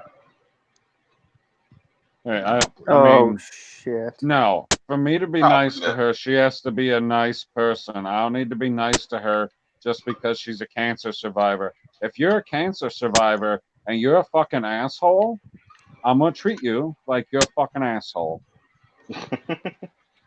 Yeah. I can't wait for that interview on Wednesday. Great by Cooper, Michael Key, and Eric Andre. There's just a lot of fun stuff. As Jhon said, there's some new dialogue that we're not going to spoil for you, but you just got to see it. And John Oliver is yeah. There's more fart jokes. It was great. Now it makes sense why she's chilling. She's trying to get back into Hollywood. Yep. Aha. Check. I'm woke. Her way back in is through Jhon Campea. Yeah. He's the gatekeeper. Fake news. One of the gatekeepers. The garage keeper, I should say. Really takes it home and does a beautiful performance. Great performances all around. What fucking Clark Kent glasses? Huh? He's a gatekeeper to what? Clark Kent glasses? That's an insult to Clark Kent glasses. It is? No, I mean, it doesn't look like the Clark Kent glasses at all. Okay. No. I'm not usually No, it does. these movies back to back because there's so many movies that I haven't seen that I need to see. But as my birthday treat to myself next Friday, I'm gonna go back and see this film again. Lion King was perfection. Oh God, why? Why? I'll go see Lion King with her. Oh my God. You liar! You freaking bullface! There is no way in the world that she is gonna go. Oh, out of all the movie options, I'm gonna go see The Lion King again. You. Okay. I'm done. Well. Oh my God, you are not done. I wish I would have gotten here earlier. I was gonna jump in when I heard you saying that you were a rational man. Zod's like, I'm a rational man, and I was like, wait. General Zod? Is this like the C-level villain that I talk to on a nightly basis? That's the person I'm supposed to believe is a rational person? It's I not don't like I Black Panther killed the because of president. CGI.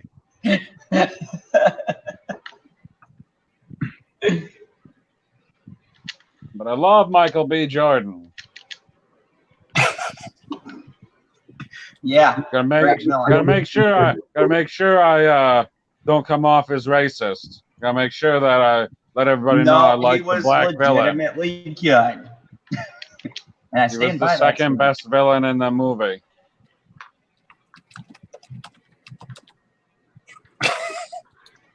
Now for a week, which sucks. I've seen it twice now. Billy Eichner, who I only really know from Parks and Rec, but as Timon. Oh yeah. Oh my God. And Seth Rogen, everybody thought, when we all heard Seth Rogen was going to but everybody was like, I can't think of a better person to play Totally. Seth Rogen. But I know who's a better person to play Pumbaa. Yeah, Ernie Sabola. Right, the guy that voiced Pumbaa the first time. Yeah, and the guy can actually, I don't know, sing or deliver. No, Seth wasn't bad when he was delivering the lines. He just sang, because he doesn't know how to sing. Did he do his little goofy laugh? Yes. Oh man, that's funny. It was a little weird. But Billy Eichner actually did do a good job as Timon. My favorite part of the movie. He didn't have the accent or nothing. Like I'm like, fuck. Like, so where you from? Yeah, that's not. I get it. From Jersey. And you remember from Parks and Rec, not Billy on the Street. Lion from Jersey. That's how people from Jersey talk. Whatever. And Seth Rogen. I just thought, I'm not going to say they were better than, Rowan Atkinson or, that's Sazu. Age that did the voice of Nathan Lane. I'm not going to say like they're better than those guys, but they brought something different, but equally brilliant. Yeah. And I love it. And you know what? I feel really weird saying it, but probably I was least impressed. Wait, hold on. Before he goes into that, he literally mixed up the voice actors. He literally mixed up the voice actors. He thought that Rowan Atkinson, who played Zazu, was actually Timon and Pumbaa. You don't have to get the names of the voice actors correct when you're shilling. Doesn't mean I have to like it. That's true too. By Donald Glover and Beyonce. Don't say it. Oh my gosh, the beehive is going to come after you, Jhon. Yeah, I know. They're coming. I can hear the buzzing already. I think he pronounced Beyonce wrong. Your whole life is about Donald Glover right now. But, don't get me wrong, I'm not saying they're bad in it. Don't get me wrong at all. I'm just saying everything else stood out so amazingly that it's like, Beyonce did the voice and all, and she did fine. Donald Glover did the voice. And so, by the way, I got to count it next time. But I'm convinced that the young kid who does the voice of young Simba, I've seen the film twice now, I think he has almost double the amount of dialogue that Donald Glover does as Simba. I don't think so. And I think Nala had Nala doesn't have a lot of lines, and either as young Nala or as older Nala either. But and by the way, the one big question mark I had going in was, even though I love Chiwetel Ejiofor is one of my favorite actors in the world, but my God, no, he's not. No, he's not. Oh, he is. Yeah, he is. It's like I wonder if he's going to say the next thing's like, I love 12 Years a Slave. I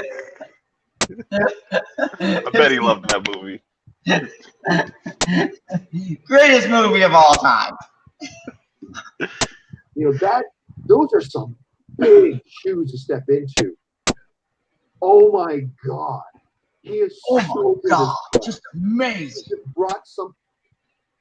Yo, he definitely sucked off Bob Iger for this review. Before this review, like the emotional weight of this movie. I don't even think they watched this movie, to be honest. Hey, Perp, you seen it? No. Oh. Perp. You don't have to watch the movie to shill a movie. Don't be ridiculous. You know what? I actually do kind of think he may not have watched the movie. What would he watch the movie for? LB said it at the beginning of the live stream. He's a very busy man. He ain't got time to watch movies. He only has time to shill for them. I respect that you pay attention to things I say. That means a lot to me. Wait a minute. Well, I wasn't here at the beginning of the stream, was I? I don't think. No. I don't think so. I think you were probably at Thomas's stream, unless that's not going anymore. Oh, it's not anymore. But yeah, that was a good stream. Congrats, Thomas. 200. But yep. Okay, I'm just glad I didn't miss anything. Okay. Chest. Got something to it, and his rendition of "Be Prepared" was perfect for the big screen. Because no, pause it. That son of a bitch. It was not a rendition. "Be Prepared" was an atrocity. It was literally like proper slam poetry. It was not a song. There was no emotion. There weren't hyenas and rows like, conquer the world style. It was a heartless, soulless thrown in there so people wouldn't complain that they didn't put "Be Prepared" in there. It was a disgrace to the character, and it was a slap in the face of one of my all-time favorite songs. Fuck you, Jhon Campea, you piece of crap. But it came from a real lion. That's what matters. Oh, sir, be prepared. I'm the bad guy. I'm surprised the Migos didn't get cast as the hyenas. There's 3 of them, aren't there? Oh yeah, they were. But the hyenas were actually really good. I'll never know. Yeah. Although I miss Whoopi Goldberg. But like shilling a movie, you don't have to see it. To anti-shill a movie, you also don't have to see it. Mm-hmm. So that's where I live. Mm-hmm. Oh, let's continue. I thought that one would have been difficult to do, so they do a little bit of a different rendition, but I think it's closer to this. It's marvelous, timeless. Visually, it's stupid. You just are constantly throughout the film reminding yourself, as Jon Favreau said in the United States of premiere, everything you see was generated in a computer. Except he said for one shot. There was one shot in the film, he said, that was not The generated. screen is frozen. Guess what it is what he said. And I still can't. Did y'all say something? The screen is frozen. Is the screen frozen for the rest of you? Yeah, it was too. Yeah, it was. Constantly rubbing your eyes through this film. Like, in total amazement that this thing, like we are at this point of technology. It's frozen for YouTube as well. It's insane. It's delightful. It's fun. It's heartwarming. Isn't he? He's making the white power symbol right now. All right, and now the screen is gone. Not for me. It's playing for me. Weird. On YouTube, it's froze. Jhon Campea's got some But ops. here it's non-existent. Eyes through this film. Like, let's try again. Hold on. What is happening? The show is so great it froze the internet. Like in total amazement that this thing, like we are at this point of technology, and it's insane. It's delightful. It's fun. It's heartwarming. There we go. Again, for me, it's an absolute unfettered perfection of the '94 original. No. You lines. Oh my God! For a movie to call itself Lion King is pretty ambitious in the first place. They do it. They pull it off. Well, you got something to say, ridiculous owl? The fact, oh yeah. If you want to call this the '90s movie, you can. You can call this the copy and paste, Soul is Dead, piece of crap remake of The Lion King. Yeah, sure. It was great, Jhon. It was fucking brilliant. No, but it was real. Oh my God. Yeah, I don't know about what this. I don't know what the clicking noise is because it's not my. I'm not touching anything, so it's the camera. All right, carry on. Now on forever and always. After doing the Jungle Book, and now he's done this. I am just floored and amazed, and I love this movie. And I've decided after the second time, it has replaced Booksmart as my favorite film of 2019. Well, that explains it because you like Booksmart. You like that? Booksmart, Jhon. Booksmart? You mean the female knockoff super? That Booksmart? Yeah. Was your one. favorite film at the time? The way you got that pause, that's perfect. That describes Jhon Campea in a nutshell. Hold on. Yeah, leave it paused there. Let Squirrel take a screenshot, and she'll make an excellent meme. Just give her a couple seconds. This motherfucker, man. God, is there no depth to your idiocy? Oh, you can still see the pimple very clearly. Oh my God. Of course, Hopper would notice that. Guys, I can't stop looking at it. It's like he's growing a second nose. It's like the second Jhon mole from Austin Powers. Ooh, probably. Oh God! Oh God! Wait! What is Canada doing in the background? He's from Canada. Makes sense. Oh, that explains it. General Zod, read that message from Generation Productions. At General Zod,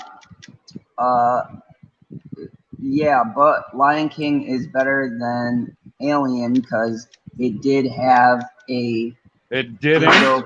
It didn't have a dildo condom head for an. You're trolling me, Generation. You're trolling me. I don't like it. Yo, that's funny as shit.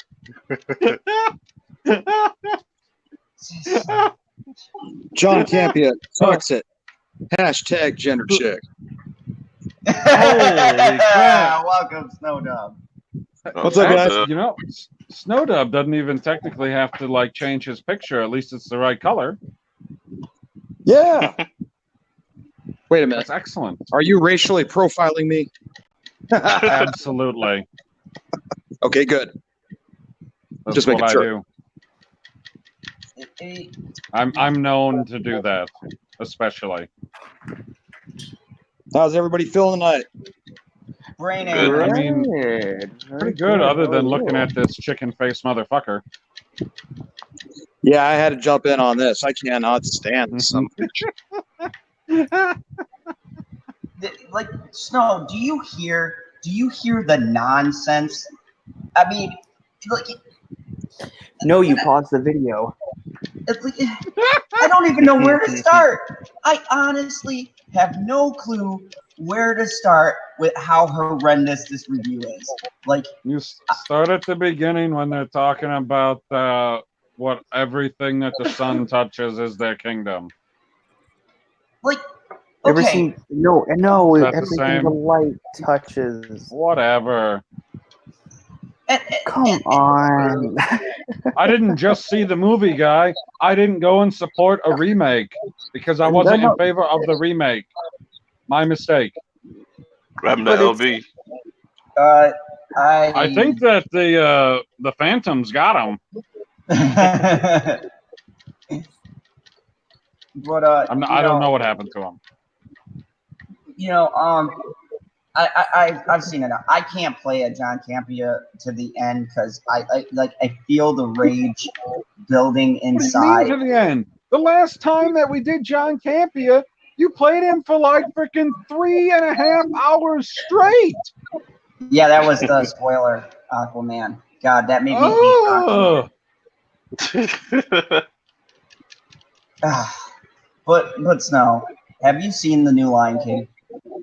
No, and I won't. I will not go. Oh, thank God. No. The old one's good enough for me. You know, I'm an old timer, so I went to the theater to see that. It was an amazing movie back then, and the soundtrack by Elton John, the emotional value of the father and son role, just a beautiful movie. And I hear about this. There's no emotion in these characters because they're so realistic or whatever, that they just talk. You don't see smiles, you don't see frowns, you don't see any kind of, lip curl or anything, I guess, from what I hear. And to me, that's just kind of ruins the point of the movie because it's based on emotion. That whole movie is based on an emotional feel. So that just kind of kills it for me. But I don't know. Have you guys seen it? No. Unfortunately. I have never seen a single Disney remake. I don't think I have either, to be honest. You're not missing much. Oh, I know. No, I couldn't go and support this movie, unlike some other people that are colorful on the panel. Well, I saw it for free twice. Yeah. One was online. Yeah. Hashtag bring back Jenny. Yeah. No. Put that wig back on. No. You changed your Love you, face. brother. Put that wig back on. No. I'm not doing it. I'm not doing it. Oh, Jenner. No. Oh no, it went. No, it slowed my channel down 3 months. I'm not gonna do it. Nope. You had your fun. You had your fun. Now it's over. Time to ride off into the sunset. Live proper. Jenny's living happily ever after. 6 feet under. She's dead. Oh Not coming back. Oh, And, well, Darth LB. Vader, Jenny. Hold on, everybody. LB, what's up? Yeah. You sound far away. He wasn't I don't hear talking. a fucking thing. You didn't say anything, you putz. Oh. No, we I can't don't hear hear you, any Roland. clicking. You said you can't hear me? You're just really. Yeah, but you're far quiet. away Can you sounding. turn up the gain on your mic at all? Just yell real loud. Or yell. Yeah, that would be the other option. But Snow, do you want to know how to put your icon into the circle that you got working or that you're working with? Yeah. How do I do that? Okay, so if you're looking at your screen, you see the blue box. All right, that can says you you're hear in me the better show. now? Oh, Yes. fuck yeah. Holy fuck. Oh, All right. way better now.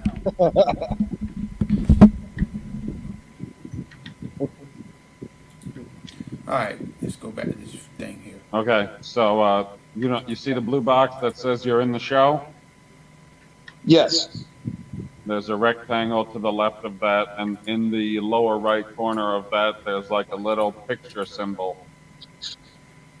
Okay. I think I got it. Click on that. Oh, I see it. Why are we Nice. getting an echo, LB? He's got What? his mic turned up. Oh, because he doesn't have headphones on. Mm. You said there's an echo? Yes.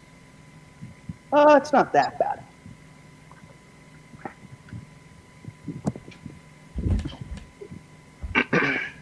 All right. And I bet that Snowdub actually gets his icon on the first try, unlike some people who have been doing it for days and are still a ridiculous fucking owl. It's because the download is in my phone. I gotta wait to jump into someone's stream to upload it. So Oh my god. Bam, got it. Oh, look at that. It's a snowman. First try. First try. I will kill you, PD.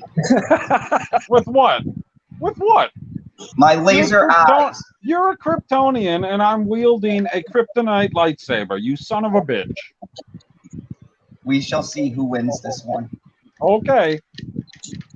You came up here, north, and I let you leave the house. Remember that.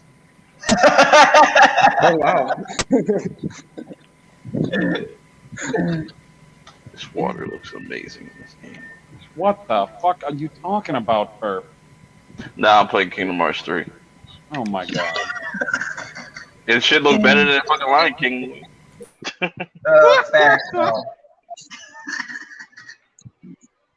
And it's got a better, just better story and everything because they actually uses the original. All right, let's continue this so we can end Campea's Disney kissing ass.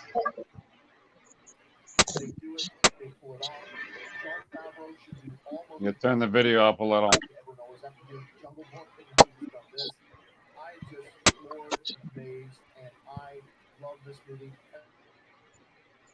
I can't hear it at all. Turn the video up more. Yeah, it's pretty quiet. The volume's all the way up on his. I realized that. Hold on. Okay. No. I can do that. I can definitely hold on. I've never played Kingdom Hearts before. It is amazing. I feel like it's not my kind of game. 2019 so far. I don't expect it to be my favorite film by the end of the year, but as of right now, Lion King is probably my favorite film of the year, just nudging out Booksmart. It's gonna be Star Wars. You lying sack of crap. Lion King. Now they've done some advanced fan screenings as of last night, and even one of the people who had a chance to see it, where's your anticipation level for this movie right now? Jump down in the comment section below and let us know your thoughts. My thoughts are you're a lying sack of crap. Like it was 2019. I don't care what movies came out in 2019. His favorite movie is gonna be Star Wars. He's gonna come on and go, it was a masterpiece. It ended the new Skywalker trilogy as it should. I don't care what the trolls say. It was the best Star Wars movie ever. I'm gonna love episode 9. Oh god. I'm gonna love to hate it. I'm going there just to collect all the Star Wars fans' tears. I'm going there. Like, how'd you feel about the movie? That's actually what I want to do. I want to take Jolly out there and have him interview people as they come out of the theater. That'd be dope. Ooh. All I have to say is 1 in 14,605,000. We could be in that. We could be in that one. We're not, but okay. So yeah, this is a terrible review. This is just, and I just wanna, before I get into the nonsensical bullshit that he was talking about, especially towards my favorite song, "Be Prepared." A review should have two sides. It should have a a side that's telling the good parts, but it should also somewhere in that review give some kind of negative critique. Did anyone hear anything negative, or is it just the weakest part was Donald Glover and Beyonce, which is what Aaron was complimenting Beyonce singing earlier. It just looks so funny whenever he just gets a little upset with his owl face talking.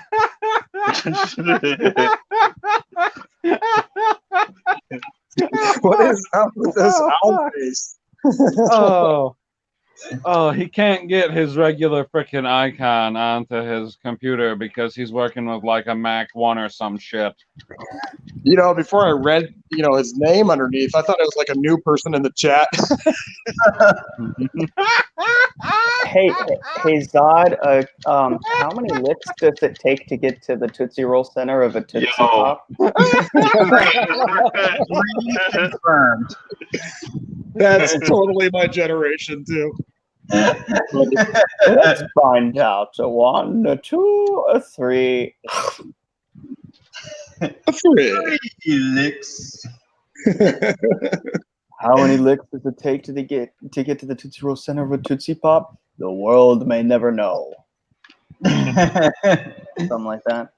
Yeah. You know, this Jhon. First off, I want to address something. He's not here. He can't hear you. No, I actually don't care because one day I hope that gives me a. I didn't know. I was like, wait, who the fuck is named Jhon? I was like, who the fuck is he yelling at? None of us are named Jhon. No, my name is proper Jeremy, not proper Jeremy. John. I mean, Snowdub works with Jolly. Herp works alone. He does work with Jolly. I do. Nobody here is named Jhon, and you're in there yelling at Jhon with your scowly owl. I just want to say this douchebag. Okay, his credibility went out the window when he said "book smart," which had an equivalent of maybe 2 people who went to see that god awful feminist super bad remake. When he said that, are you kidding? You put that as a top movie? I don't even put that in a pile of shit. Like, they put Simba's hair as a pile of shit. That's your go-to movie? Did you wear your panties when you watched it? When there's no more good movies to watch, the mediocre will be praised. So, Zod, you're saying that you just prefer... rewatch Top Gun. So, Zod, do you prefer Street Smarts instead? I prefer taking a crap and watching it flush. What the fuck does that mean? What? You watch it flush? I mean, usually... You forgot to mention after an all-night chili feast. Well, usually I'm still on the toilet. Courtesy flush anyone? Am I the only proper one? No, okay, never mind. No, I'm trying to save the planet here. How many times do you flush your toilet, man? Are you trying to destroy the planet? Aren't you in California? Well, aren't you supposed to be conserving water out there? You're in there like, oh, I dropped one turd, better flush it down before I wipe. Nope, dropped another one, gotta flush that one down too. I'm gonna flush it 5 times before I even wipe. Come on, man. We gotta save the planet. PB, I don't care about the planet. I don't hear Captain Planet tell you that. No, no, it's just that they make saving the environment expensive for us. So I say, fuck Earth. It's fine. I don't. All right, I am a. No, I'm kidding. I have a question from the chat, and it comes from Generation Productions. It says, looks like you're ready to star in the next Harry Potter movie, and your life must be a hoot. Now you're an owl. LOL. Jokes. You're like the Smurf Hedwig. Jesus. Okay. LB. He's back. Oh, okay, good. Hey, he's a white circle again. It's throwing me off. Oh, so. I mean, at least I can hear him. LB, where'd you go? Unless I can't, and I'm lying now. Fuck.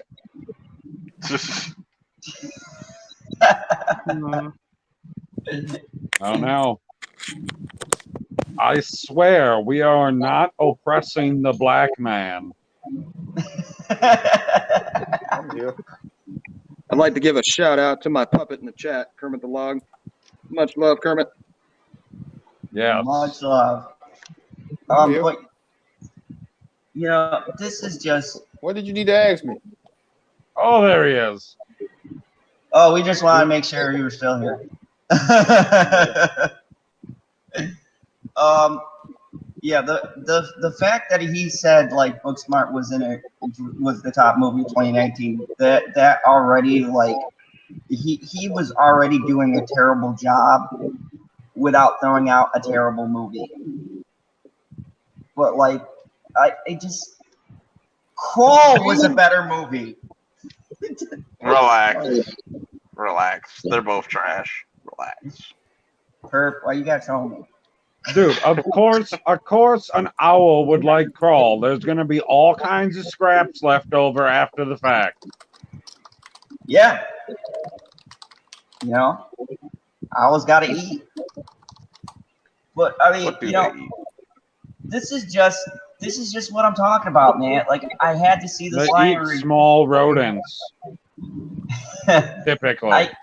I had to see this Lion King review because I wanted to compare it to what me and Stevie and Cropper would be saying. And I can guarantee you it is nothing like this review we just watched.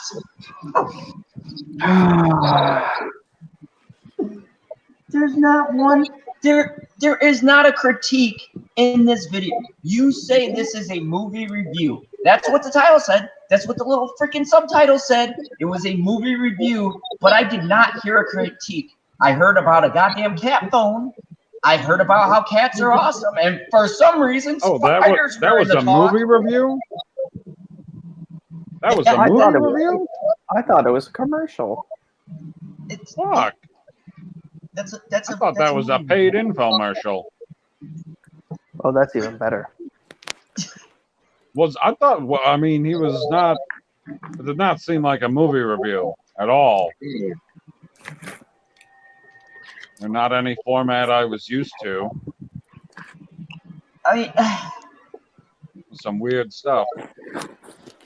Oh, someone, please, Jesus take the wheel. I can't. Why are they 720 now? Jesus can't hear you right now. He's not answering his phone. So don't let Perp take the wheel. It will take the wheel crazily and just start saying random things like he tried to just now. Don't let it happen. I mean, Snowdub, would you consider that a non-biased, fair critique on any level? From Campea? Yes. From that stellar review. God, I've hated Campea since what was that show he was on? Collider. He was a show back then. I remember he left the show like a little bitch, and then came back, a couple months later, and then he left again. He's just a flake. And now that he's got his own channel and stuff, you can just see the shillness just oozing out of that guy every time. Makes me sick, to be honest. Oh, oozing. Why did you have to say that? Sorry, Proper. I didn't know that. Because he was? Is that resorting back to your Flushing incident? Yeah. Yeah. I'm getting Didn't mean to give you a flashback. My bad. He can deal with it. He's tough. Continue.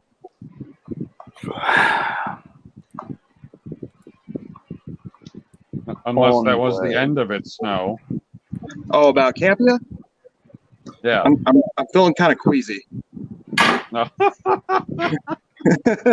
Okay, so Snow, to give you some idea, I started the Shilling after Game of Thrones season 8 when we saw the great reviews that were coming out on it, and I said, you know what? Let me jump over to other people, right? Let's do IGN, let's do Campea, and we had Great a. idea. We had LB watch Aquaman, which LB loves Aquaman. It's his favorite DC movie of all time. I haven't seen really? Aquaman yet. Oh, I saw No. I saw it with Black Angus, and he talked throughout the whole movie. No, Angus doesn't know when to shut up. That's for sure. Oh, no, I was kidding. Yeah. No, you got to cut him off. Yeah. No, that he was very polite. Then But- didn't Really? talk. Was he But stoned? this- Oh yeah, he was fine. Actually, we saw the we were supposed to see 3D, and it was 2D for 15 minutes, and we got to see the first 15 minutes all over again.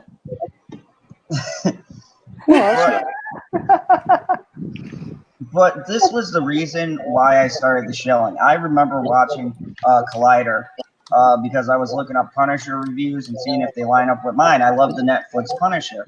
And I remember Collider having this panel, and they have this one, you can tell the equality angle or the gender angle. They have this one really ugly fucking chick reviewing it, talking about how the Punisher is too violent. And that's what Which chick? She said, well, Which chick? I believe it's Heidi. Helga, Oh, it's something. not Helga? No, I think it's a different age. That's fucking terrible.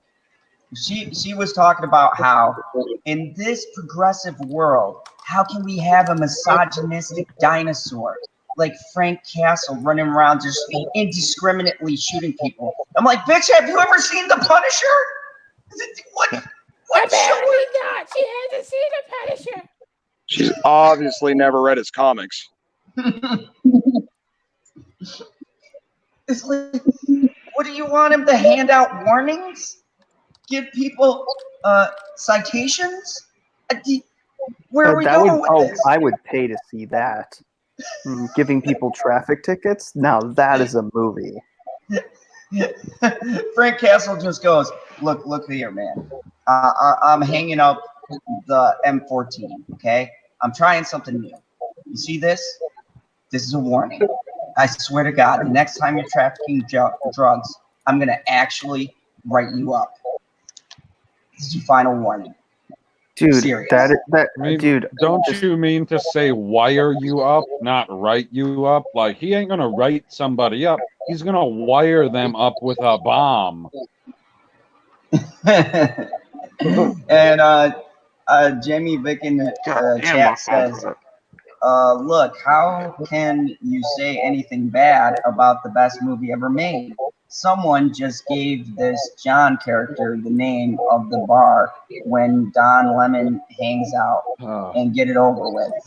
Where? Oh, hangs Where? out? Where he hangs out, not when he hangs out. Oh. I said where. No, you didn't, but it's okay. I'm very positive. All I know is read the chat after it, Zod, and you tell me if it's where. If you said where, because I don't think Mad Squirrel thinks you said where. Okay, hold on a second. I gotta go on camera for this. Oh my God! All right. Getting intense. Face. No. There it is. Did you just flip off the squirrel? Yeah, he said you're number one. Yeah. No. I was flipping off towards you. My apologies. It had to go through proper. You are apologizing? Why? It defeats the purpose. Squirrel said, "Oh, motherfucker." No, Squirrel. I can hear the voice saying that too. We got a couple more Right. weeks, and then the greatest movie ever of this year is coming out, and that's Rambo.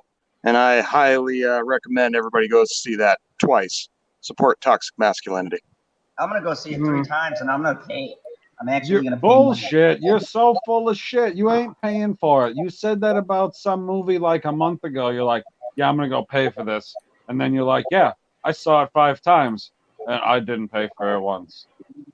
Well, can you blame No, me? not true. I saw it in IMAX, and it does not cover me seeing in IMAX format. I did actually have to pay for that version of Endgame. Why do I think that you were just perched in the rafters?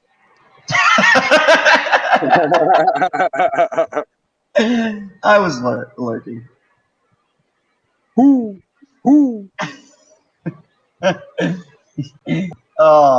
But you know, this is just what makes me do this program. This is what makes me do the Shilling, is the fact that there's these people, and you know, this is my answer to the media who calls us toxic males and says that, you know, we don't have an opinion. Oh, You know, how dare they call us males?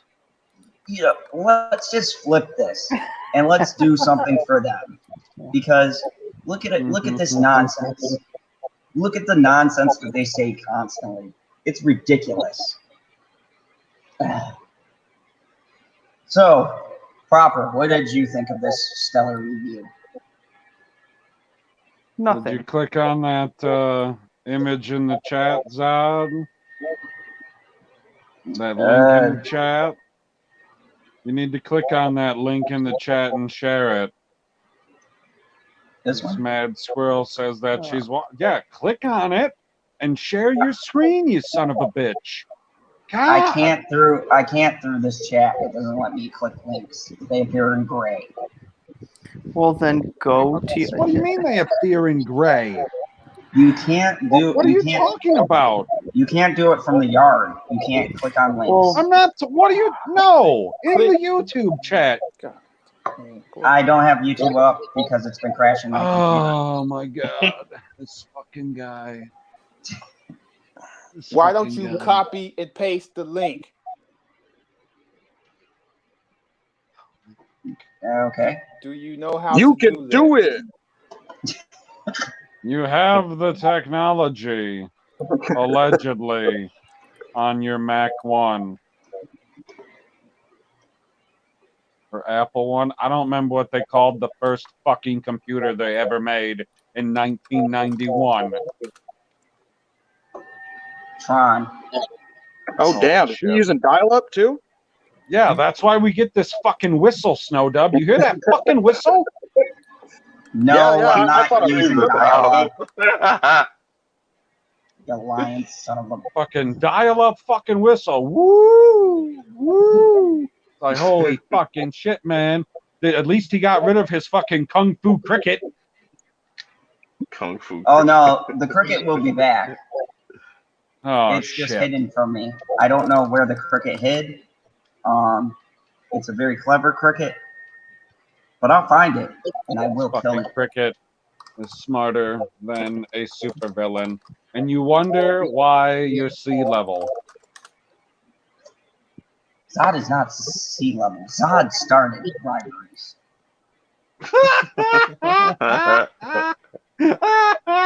Zod was the first one to come down and start crap with Kal-El, and then everybody rode Zod's coattails.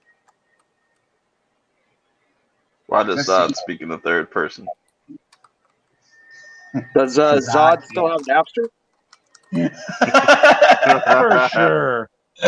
Napster was a very, very useful tool. Napster was shit. God, lots of tunes in the Fandom. Oh, I got thousands of songs off Napster. He's still using LimeWire too. I still can't believe I didn't beat this game. I had this shit forever. Yeah, I still can't believe you didn't beat it what yet, up, Kermit Perp, either. the Dog? What up, Hammer? I try to be the voice of reason, Hammer, but you know, it doesn't work around this YouTube thing. Everybody likes fake stuff.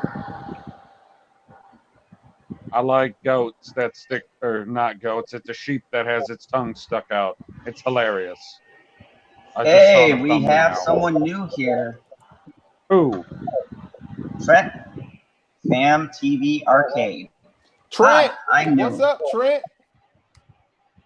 Is that So, why you're subs? yeah, just popped in and subbed to me. So thank you, Trent, and welcome to the craziness. Trent, you're a new subscriber. How did you find this monstrosity of a live stream?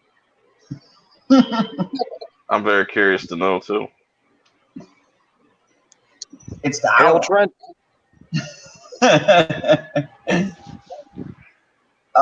Yeah, but I mean, this was just ridiculous. So, TV, I didn't get to you. What do you think of Campea's stellar What do you mean review? you didn't get to me? I've been talking about him for the last hour. What do you mean you didn't get to me? I didn't directly address you, so now I'm Oh addressing. my god, I wasn't directly addressed by a fucking owl. That's the difference. Is this what it's gonna be like on Wednesday? I'm gonna be talking to a fucking owl the whole time? No, hopefully by Wednesday you'll be talking to something else. I don't doubt know. it. Who? Yeah, I'll be talking to who? Talking to who? It'll be a hoot. That was funny. That was funny a second time. I'm still trying to figure out how Trent found the Fandom Zone. Oh, did we ask him? Yeah, I asked him. He didn't answer. Oh, like, I'm not- Trent, are you still here, Trent? Please answer us. We would like Morse to know. code, beep beep. We would like to know, how did you find General Zod's channel? That would be wonderful. Who's this again? Maybe the whistle blew his brain up. It's Did Trent Lieutenant P send you? Fam TV Arcade. Or Trent P Fam TV Arcade. I don't know if he's here anymore, Lonely. Trent, we're waiting for you. Help us, So Trent. badly. Help us, Trenty1. I mean, I don't know how much this is delayed compared to YouTube anymore. Like Oh, 5 Kermit the Log thinks that he's gone. Told you, he dipped, man. Oh, he's still here. How do you know that? It says in the participants of the chat. Oh. Oh. Is that like a desktop thing? No. Well, no. This LB technology. No, I mean, you could still have somebody who's left and they'll still be like, oh, a participant. You know, they don't just go away immediately. So you can't exactly rely on it. Yes, I know. Proper does not go away immediately. Yes, you have to. You have to say my name 5 times, I guess. I don't know. In a mirror. Holy Oh wait, no, crap. that's when I appear. Never mind. I don't know how you get rid of me. You have to figure it out. You gotta sacrifice a chicken. He's running a raid. Chicken. I ate a bunch of chicken on Sunday. And Saturday. I guess we ran Trent off. Oh well. Sorry, Trent. He subbed to Who's Trent It's a again? rage stream. So anyways, we did the Shilling of Jhon. I can't sit through Jhon another... Campea is a fucking douchebag. There, I addressed it. Are you happy? And he tucks it. Don't forget he tucks it.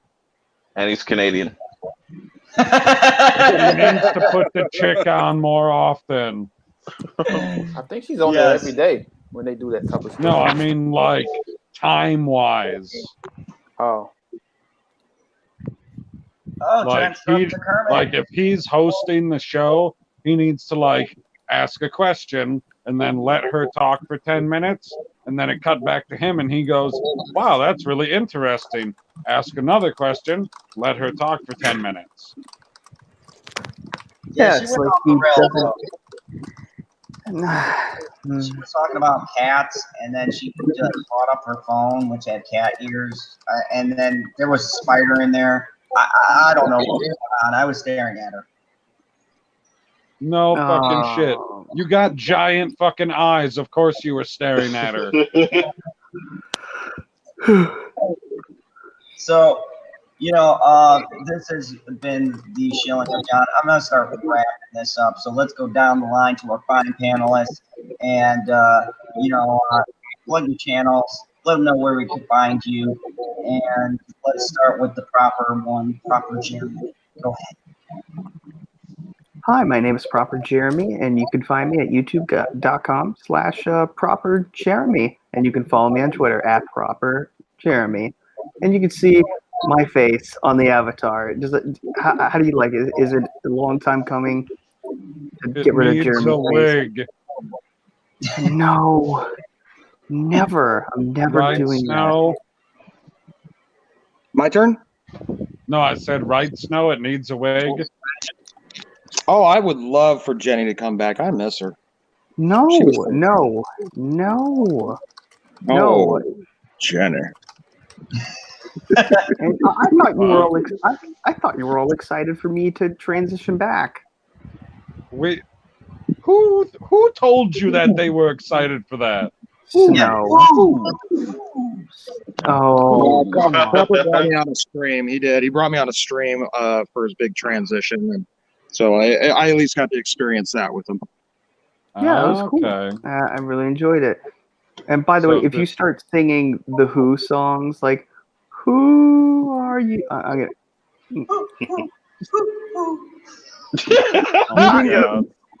You didn't even sing the right notes. He doesn't know notes. He's You're fucking like Kandorian.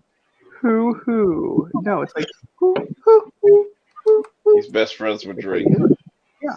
Word. Oh.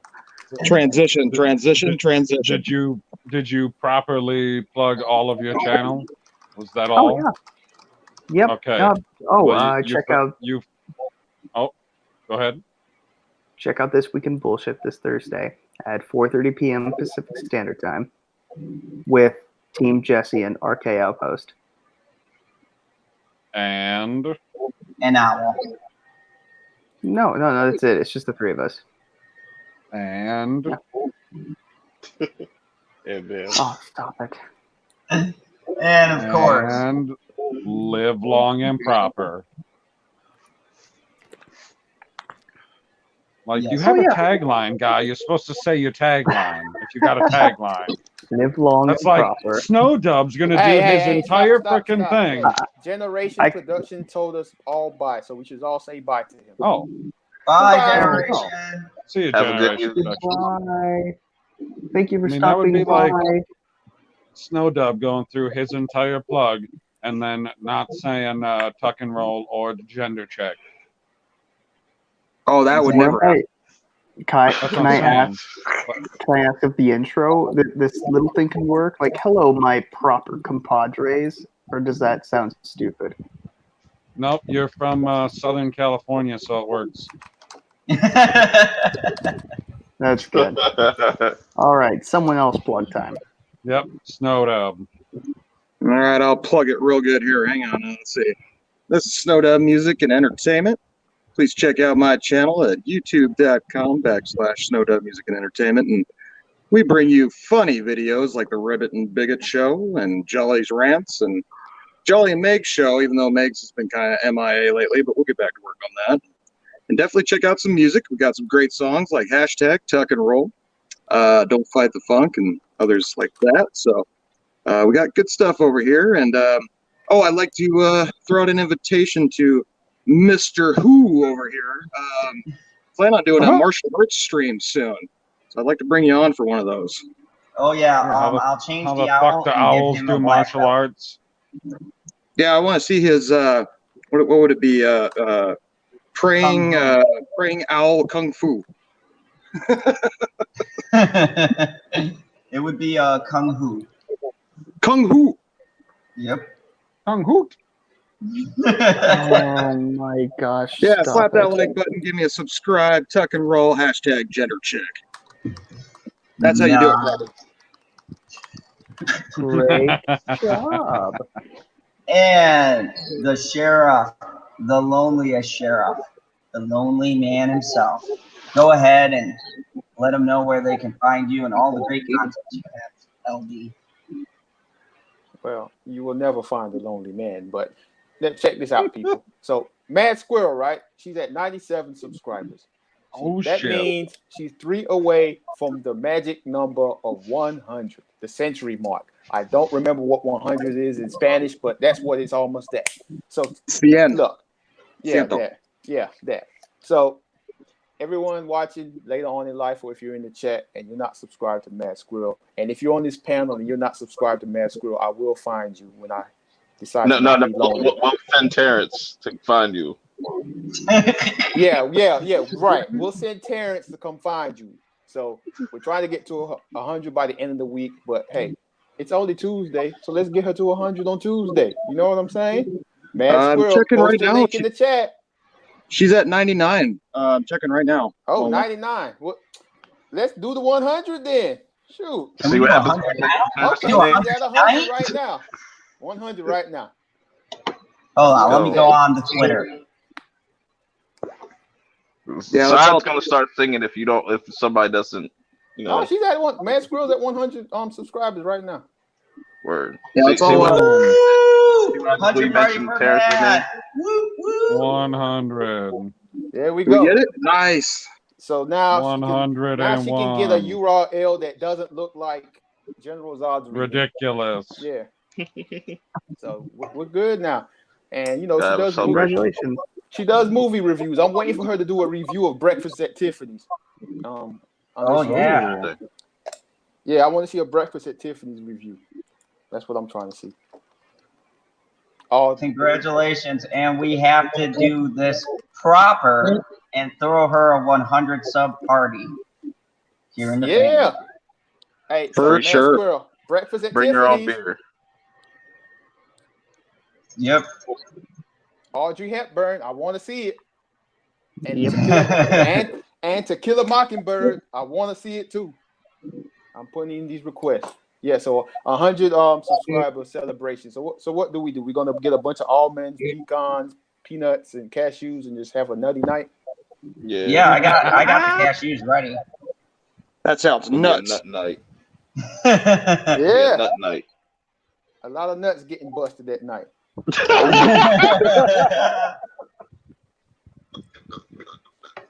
But that's all. Couple of gender checks. Hashtag gender check. Oh my goodness. Congratulations, Squirrel. And hey, seriously, I did a fandom talks with Mad Squirrel. If you haven't watched it, go and watch it.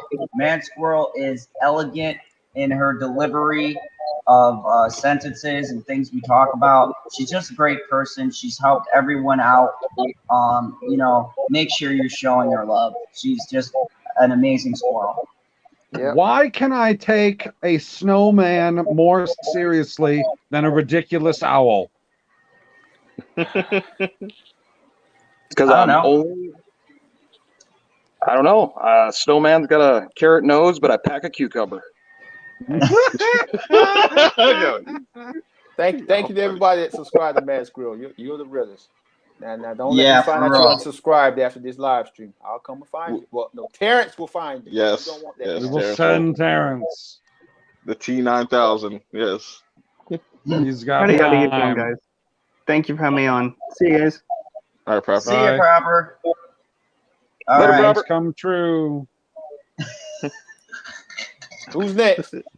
I think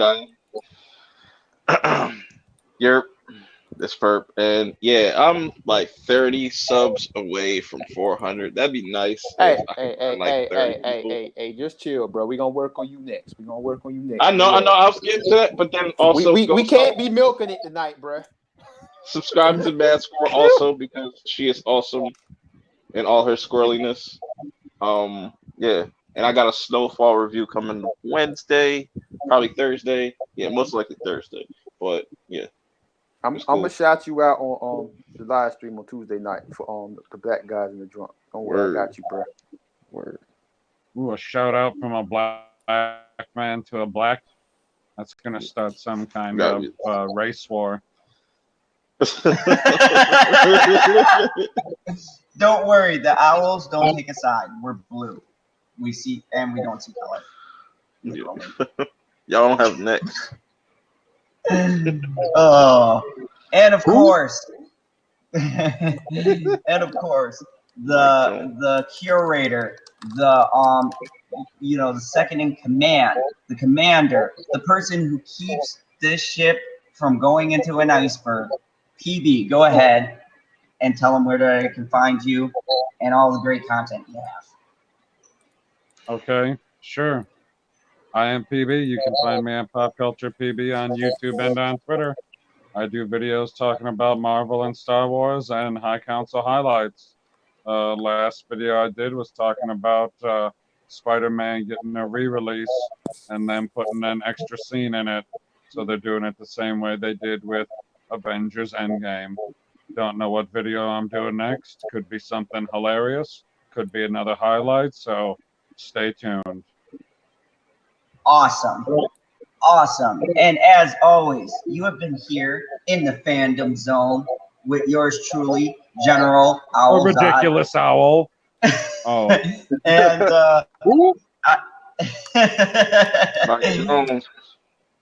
I wanted to thank the panelists. Congratulate Mad Squirrel. You deserve every sub that you get. And I wanted to say that Wednesday, this ridiculous bastard I next knew to me. I forgot something. Fuck. Sub to Mad Squirrel. This ridiculous bastard here, PB, will be on Fandom Talks when we will have a real actual discussion. It'll be at 9 o'clock, so don't be late because it's your interview. Ooh, that means we get to talk about like Terminator? No. Was that will there be anime? No. Do we get to talk about the Eternals? I will cut your throat. Damn. It's so funny. Look at this fucking icon. I know, right? You can't be like, I will cut your throat. I will cut your throat. I'm a fucking owl. He reminds me of that Jimmy Fallon character where he's dressed up as a woman. Y'all know what the character I'm talking about? Yes. This is why I self-deprecate. Anyways, thank you everybody for watching. I really appreciate you. God, I'm gonna take this. And as always, remember the golden rule here in the Fandom Zone: kneel before Zod. I will never kneel before Zod. The North remembers.